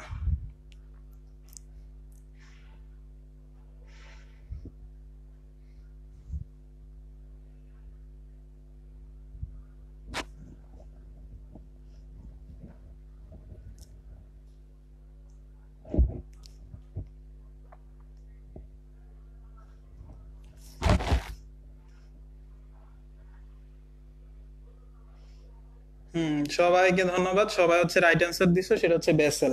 ওকে, যে নগ্নবীজী উদ্ভিদের জাইলেমের মধ্যে বেসেল থাকে না আর ফ্লোয়েমের মধ্যে সঙ্গী কোষ থাকে না। এখন এছাড়া আর কি কি কোশ্চেন আসতে পারে সেটা দেখো। তোমার এই জাইলেম ফাইবারটাকে বলা হয় উড ফাইবার। কি ফাইবার বলা হয়? Would fibre. আর এই কোশ্চেনটা আসবে সেটা হচ্ছে জাইলেম টিস্যুর মধ্যে সজীব উপাদান কোনটি? অ্যান্সার হবে জাইলেম প্যারেনকাইমা। জাইলেম প্যারেনকাইমাকে বলা হয় জাইলেম টিস্যুর সজীব উপাদান। তারপরে ফ্লোয়েম থেকে তোমাকে যেটা মনে রাখতে হবে একটা কথা, সেটা হচ্ছে ফ্লোয়েমের মধ্যে সিগন্যাল থাকে না, সিগন্যাল থাকে, আর ওই সিগন্যালের মধ্যে কি থাকে না? নিউক্লিয়াস থাকে না। খুবই খুবই ইম্পর্টেন্ট যে নিউক্লিয়াস থাকে না কোথায়? সিগন্যালের মধ্যে। তারপরে ফ্লোয়েম ফাইবারকে আমরা বলি হচ্ছে বাস্ট ফাইবার। আর এটার উদাহরণ কি ভাইয়া? এটার উদাহরণ হচ্ছে পাটের আঁশ।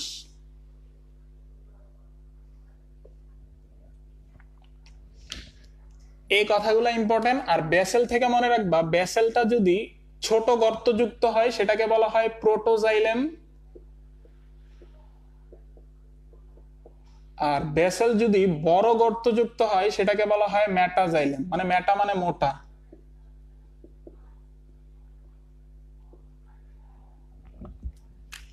তো এই ইনফরমেশন গুলো একটু পড়বা, এই ইনফরমেশন গুলা থেকে পরীক্ষায় কোশ্চেন চলে আসবে।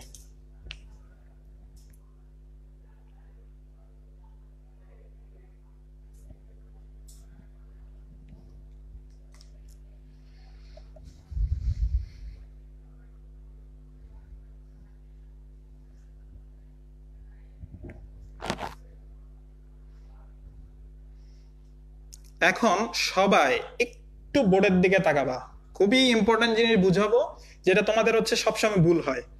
আশা করি আজকের পর ভুল হবে না, সেটা একটু মনোযোগ দিয়ে বুঝবা।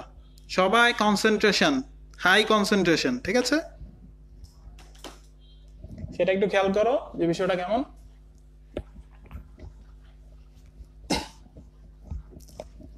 সেটা দেখো, আমার এই বোর্ডটার মাঝখানের জায়গাটা হচ্ছে এইটা, এটা হচ্ছে আমার বোর্ডের মাঝখানের জায়গা। এই মাঝখানে বা কেন্দ্রের মধ্যে মেটাজাইলাম, প্রান্তের দিকে প্রোটোজাইলাম, তারপরে কেন্দ্রের দিকে প্রোটোজাইলাম, প্রান্তের দিকে মেটাজাইলাম।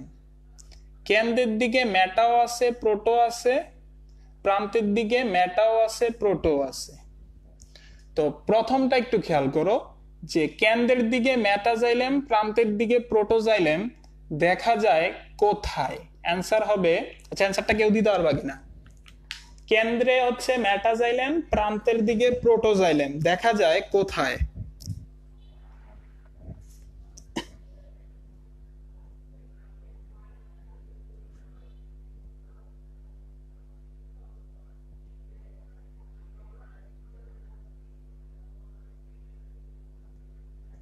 কে বলতে পারবা যে কেন্দ্রে মেটা মানে মোটা অংশটা, প্রান্তে হচ্ছে প্রোটোজাইলাম, কার মধ্যে দেখা যায়?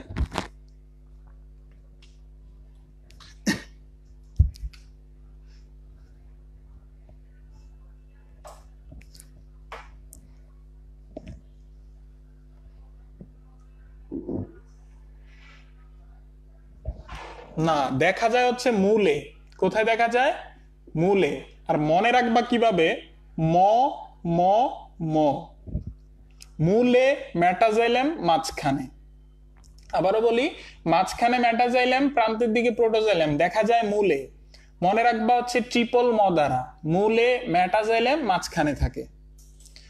তো তার বিপরীতটাই তো এটা, যে মাঝখানে প্রোটো, প্রান্তের দিকে মেটা। তাহলে এটা কোথায় দেখা যাবে? কাণ্ডে দেখা যাবে।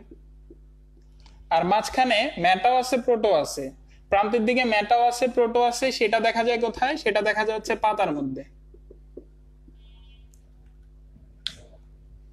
আর এই যে প্রথমটার গঠনটাকে বলা হয় হচ্ছে একজার্ক, দ্বিতীয়টার গঠনটাকে বলা হয় অ্যান্ডার্ক, তৃতীয়টার গঠনটাকে বলা হয় ম্যাসার্ক।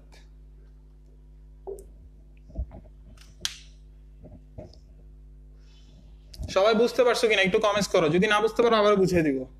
একটু কমেন্টসে জানাও ক্লিয়ার কিনা তিনটা জিনিস।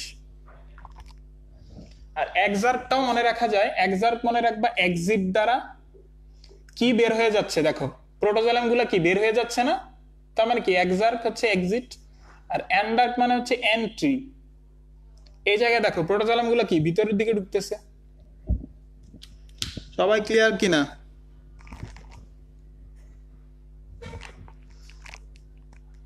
আবার একটু ওকে। প্রথম কথা হচ্ছে মাঝখানে মেটাজাইলাম, প্রান্তের দিকে প্রোটোজাইলাম কোথায় দেখা যায়? মূলে।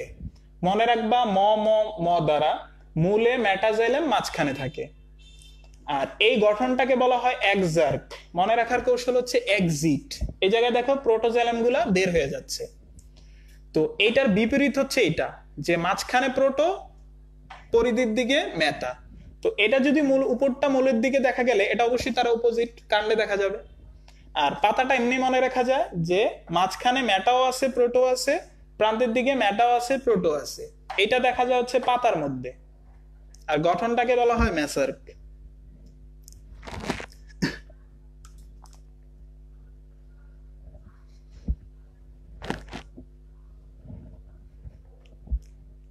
হ্যাঁ ভাই ক্লিয়ার আছে? অনেকে হচ্ছে বুঝতে পারছো বিষয়টা?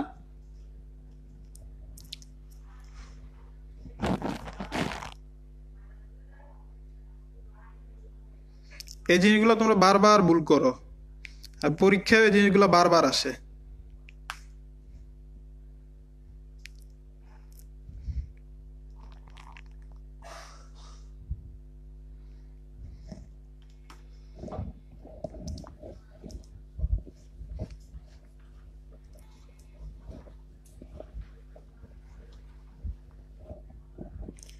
দেখো এই জিনিসগুলো অনেকেই মুখস্থ করো, ঠিক আছে? একটা জিনিস মনে রাখবা, বায়োলজি হ্যাঁ মুখস্থ করা রাখে অনেক কিছুই, কিন্তু কিছু কিছু জিনিস তুমি আসলে না বুঝে যদি মুখস্থ করো তুমি বারবার ভুল করবা এই জিনিসগুলা। আর বুঝা যদি একটু ভালো করে পড়ো তাহলে ইজিলি তুমি হচ্ছে এগুলোকে অ্যান্সার করতে পারবা। সো আমার ক্লাসগুলো আসলে আমি ট্রাই করি হচ্ছে যে জিনিসগুলো একটু হচ্ছে বিদঘুটে, মানে যেগুলো মনে থাকে না, সেগুলোকে ট্রিক্স বা ছন্দ বা হচ্ছে বুঝাইয়া তোমাদেরকে প্রেজেন্ট করার জন্য। আর আশা করি সেগুলো তোমরা বুঝতে পারতেছো।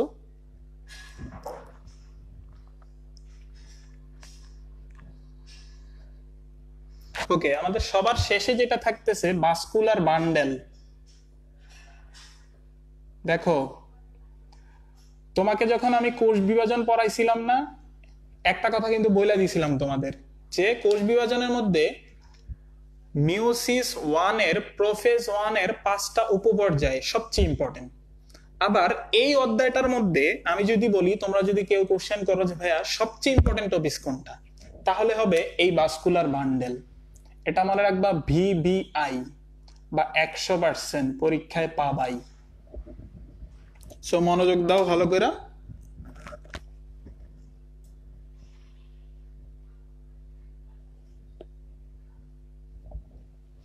আন্তঃকোষীয় অবকাশ মানে এটা একটা কোষ, এটা একটা কোষ, এটা একটা কোষ। তো এই দুইটা কোষের মাঝখানে যে ফাঁকা স্থানটা থাকে সেটাকে বলা হয় আন্তঃকোষীয় অবকাশ।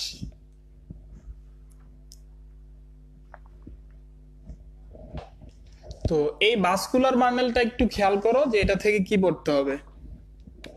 প্রথম কথা হচ্ছে ভাস্কুলার বান্ডেল হচ্ছে 3 প্রকার। এক নাম্বার হচ্ছে সংযুক্ত, তারপর হচ্ছে ওরিও, তারপর হচ্ছে কেন্দ্রিক।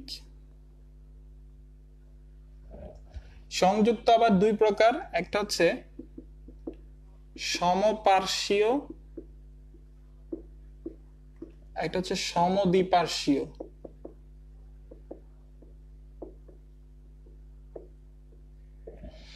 সমপার্শ্বীয় 2 প্রকার, একটা হচ্ছে মুক্ত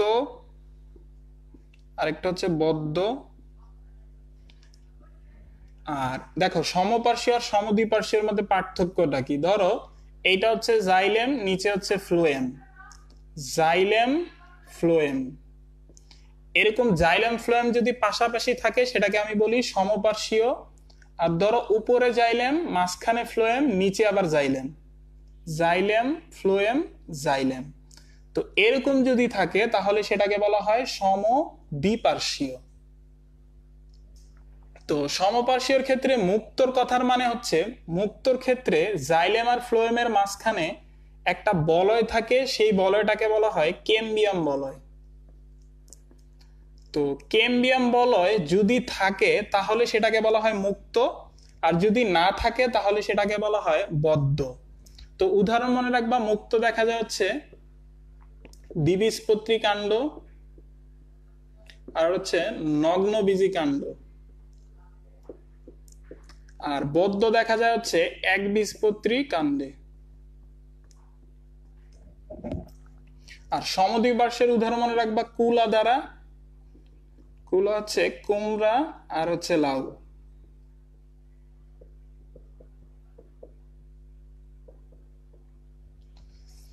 আর ওরিওর ক্ষেত্রে আসলে এই জায়গায় দেখো একটা বান্ডেল তৈরি হয়েছে। ওরিওর ক্ষেত্রে xylem phloem, xylem phloem, xylem phloem, xylem phloem, একটা দুইটা তিনটা চারটা এরকম একাধিক বান্ডেল দেখা যায় হচ্ছে ওরিও ভাস্কুলার বান্ডেলে।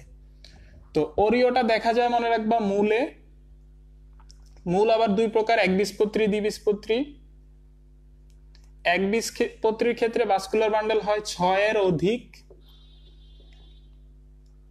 দ্বিবীজপত্রীর ক্ষেত্রে হয় 2 থেকে 5টি। আর কেন্দ্রিক মানেটা কি? ধরো মাঝখানে আছে জাইলেম, প্রান্তে আছে হচ্ছে ফ্লোয়েম, আবার মাঝখানে ফ্লোয়েম, প্রান্তে আছে ধরো জাইলেম।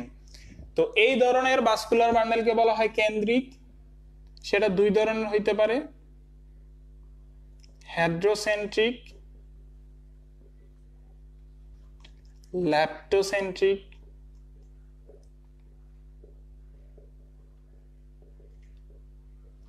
হেড্রোসেন্ট্রিক মানে হচ্ছে জাইলেম কেন্দ্রিক, মাঝখানে জাইলেম, তার চারপাশে হচ্ছে ফ্লোয়েম। এটার উদাহরণ মনে রাখবা টেরিস, লাইকোপোডিয়াম, আরেকটা হাসান স্যারের বইতে নাই, লেখা নাও, সেটা হচ্ছে সালজিনেলা। আর ল্যাপ্টোসেন্ট্রিকের উদাহরণ হচ্ছে ড্রাসেনা, আরেকটা বইতে নাই, সেটা হচ্ছে ইউক্কা, লেখা নাও।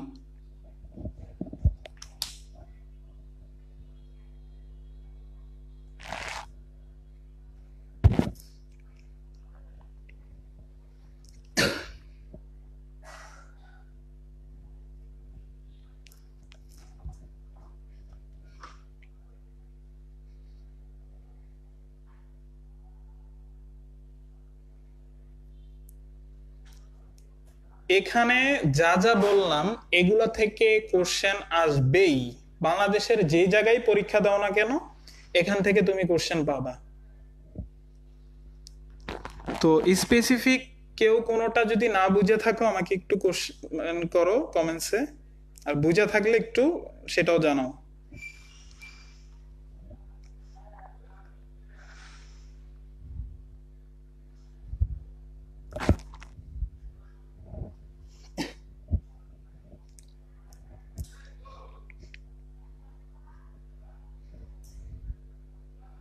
কেন্দ্রীয়, কেন্দ্রীয় মানে হচ্ছে কেন্দ্রে ধরো জাইলেম আছে, আমি যদি উদাহরণটা এদিকে দেখাই, ধরো জাইলেম আছে কেন্দ্রে, তার চারপাশে আছে হচ্ছে ফ্লোয়েম, এটা একটা কেন্দ্রিক। আবার এমনও হইতে পারে ফ্লোয়েম কেন্দ্রে আছে, চারপাশে হচ্ছে জাইলেম, এটাও কেন্দ্রিক।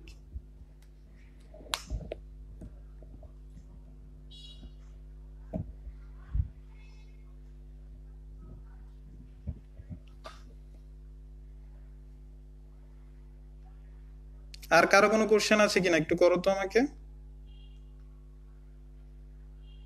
এটা পুরোটা বুঝছো কিনা সবাই?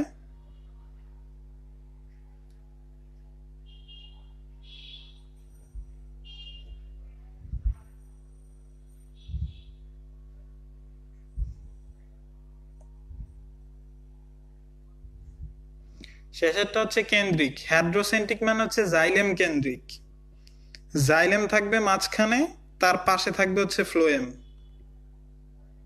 আর ল্যাপ্টোসেন্ট্রিক মানে ফ্লোয়েম কেন্দ্রিক, ফ্লোয়েম থাকবে মাঝখানে, তার চারপাশে থাকবে হচ্ছে জাইলেম।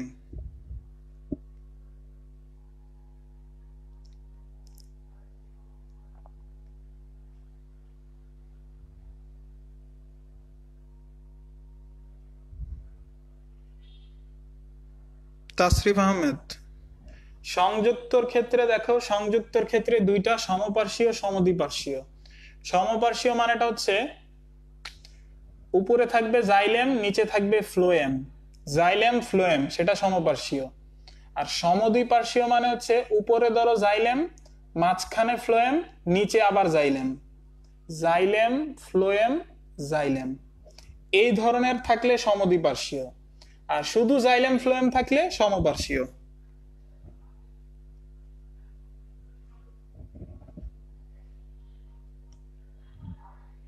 মুক্ত, মুক্ত মানেটা হচ্ছে দেখো, ধরো এটা হচ্ছে জাইলেম, নিচে হচ্ছে ফ্লোয়েম, তাদের মাঝখানে যদি একটা বলয় থাকে যেটাকে আমরা বলি কেম্বিয়াম বলয়, সেটা থাকলে সেটাকে আমরা বলবো হচ্ছে মুক্ত। আর কেম্বিয়াম বলয়টা যদি না থাকে তাহলে সেটাকে আমরা বলবো হচ্ছে বদ্ধ।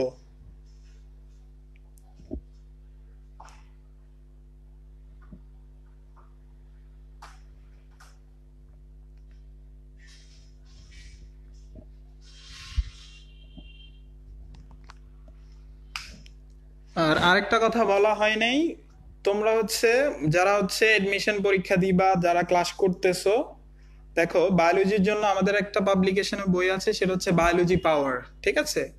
তো এই বইটা আসলে এমন ভাবে তৈরি করা হয়েছে, এই বইটা যদি তোমরা ভালো করে পড়তে পারো, মানে যেই টপিক গুলা দেওয়া আছে, তারপরে যে কোশ্চেন গুলা দেওয়া আছে, মানে অলমোস্ট তোমরা হচ্ছে 90% উপরে হচ্ছে কোশ্চেন কমন পাবা এই বায়োলজি পাওয়ার বই থেকে। তো তোমরা সবাই হচ্ছে ট্রাই করবা এই বইটাকে হচ্ছে সংগ্রহে রাখার জন্য। বায়োলজি পাওয়ার।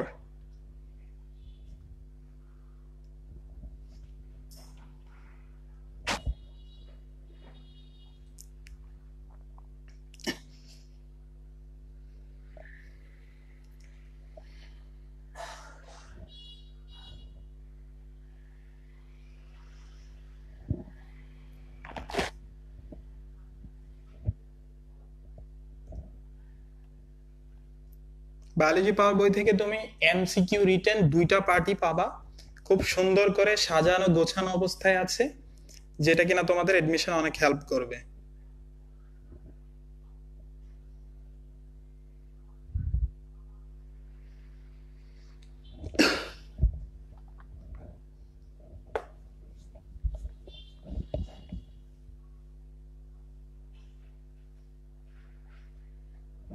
এটা পড়লে কি বই পড়া লাগবে না? আসলে বইয়ের বিকল্প তো কিছুই না, কিন্তু এটা যদি ভালো করে পড়তে পারো আসলে বইয়ের সবকিছুই এটাতে চলে আসবে। মানে বই থেকে আসলে যা পড়া লাগতো এটার মধ্যেই সব আছে আর কি। কোশ্চেন গুলো সাজানো আছে, টপিক গুলো সাজানো আছে।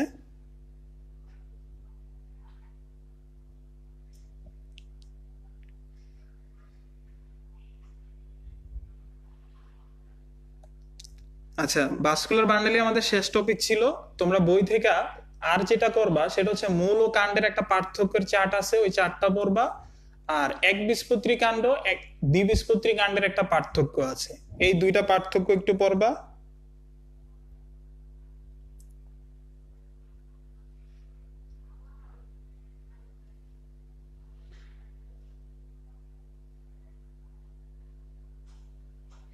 যারা বইটা নিতে চাও তারা হচ্ছে এই স্বপ্নপূরণ পেজে হচ্ছে নক করবা, ওইদিকে তোমাদের হচ্ছে রেসপন্স করা হবে।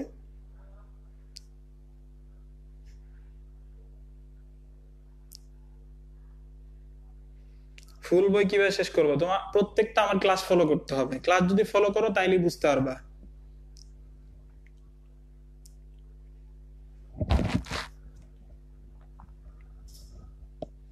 তো এই দুইটা অধ্যায় আজকে আমরা ক্লাস নিলাম, কোষ বিভাজন ও টিস্যু তন্ত্র দুইটা অধ্যায় থেকে কারো কোনো কোশ্চেন আছে কিনা, ওভারঅল বুঝতে পারছো কিনা সবাই, আর কারো কোনো স্পেসিফিক কোশ্চেন থাকলে করতে পারো, আমি হচ্ছে আনসার দেওয়ার ট্রাই করবো।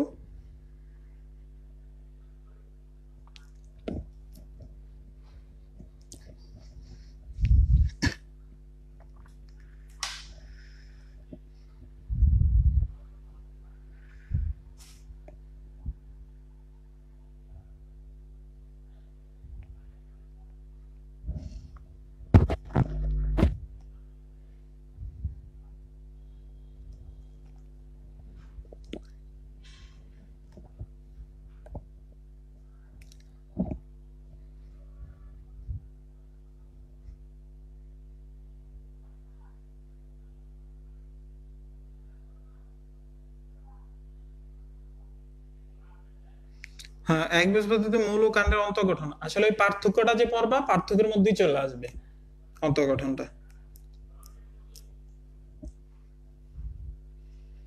দেখো আজকের ক্লাসটা তোমাদের কেমন লাগলো, প্লাস হচ্ছে সবকিছু বুঝতে পারছো কিনা সেটা আমাকে একটু কমেন্টস করবা।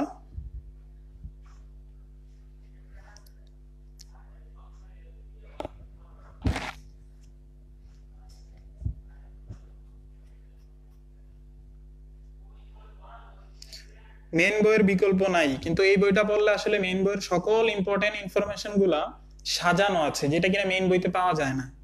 এটার জন্য আসলে এই বইগুলা, যে এই বইটা পড়লে আসলে তুমি মেন বইয়ের ইনফরমেশন গুলা সাজানো গোছানো অবস্থায় পাবা, যেটা কিনা মেন বই পড়লে অনেকেই বুঝতে পারো না তোমরা।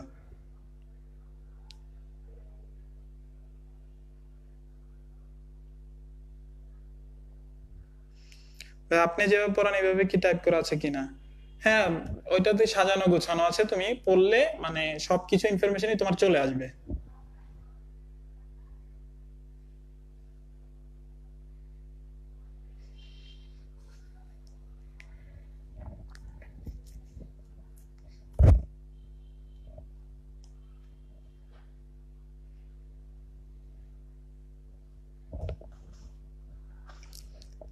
তোমরা হচ্ছে দেখো, এই আমাদের স্বপ্ন পূরণ এই হচ্ছে কোচিং সেন্টার বা এই প্রোগ্রাম থেকে আমরা আসলে ফ্রিতে যে ক্লাসগুলো নিচ্ছি, সেটা থেকে আমরা মূলত একটা জিনিসই চাচ্ছি, সেটা হচ্ছে তোমাদের রেসপন্স।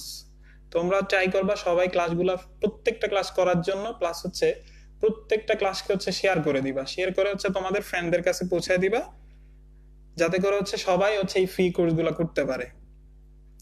তুমি যেভাবে লাভবান হচ্ছ তোমার ফ্রেন্ডরাও যাতে সেম ভাবে হচ্ছে বেনিফিট পাইতে পারে এখান থেকে, তখনই আমাদের এই কোর্সটা আসলে সার্থকতা পাবে।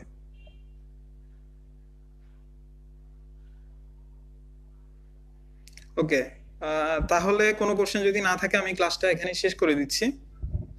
নেক্সট শুক্রবার আশা করি তোমাদের সাথে আবারও দেখা হবে।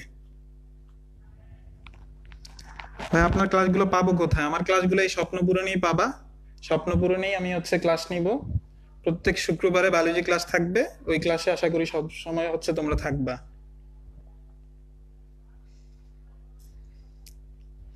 তাহলে আজকের মতো এতটুকুই থাকবে আমাদের, না একদিন হচ্ছে অন্য কোনো অধ্যায় আমরা আলোচনা করবো।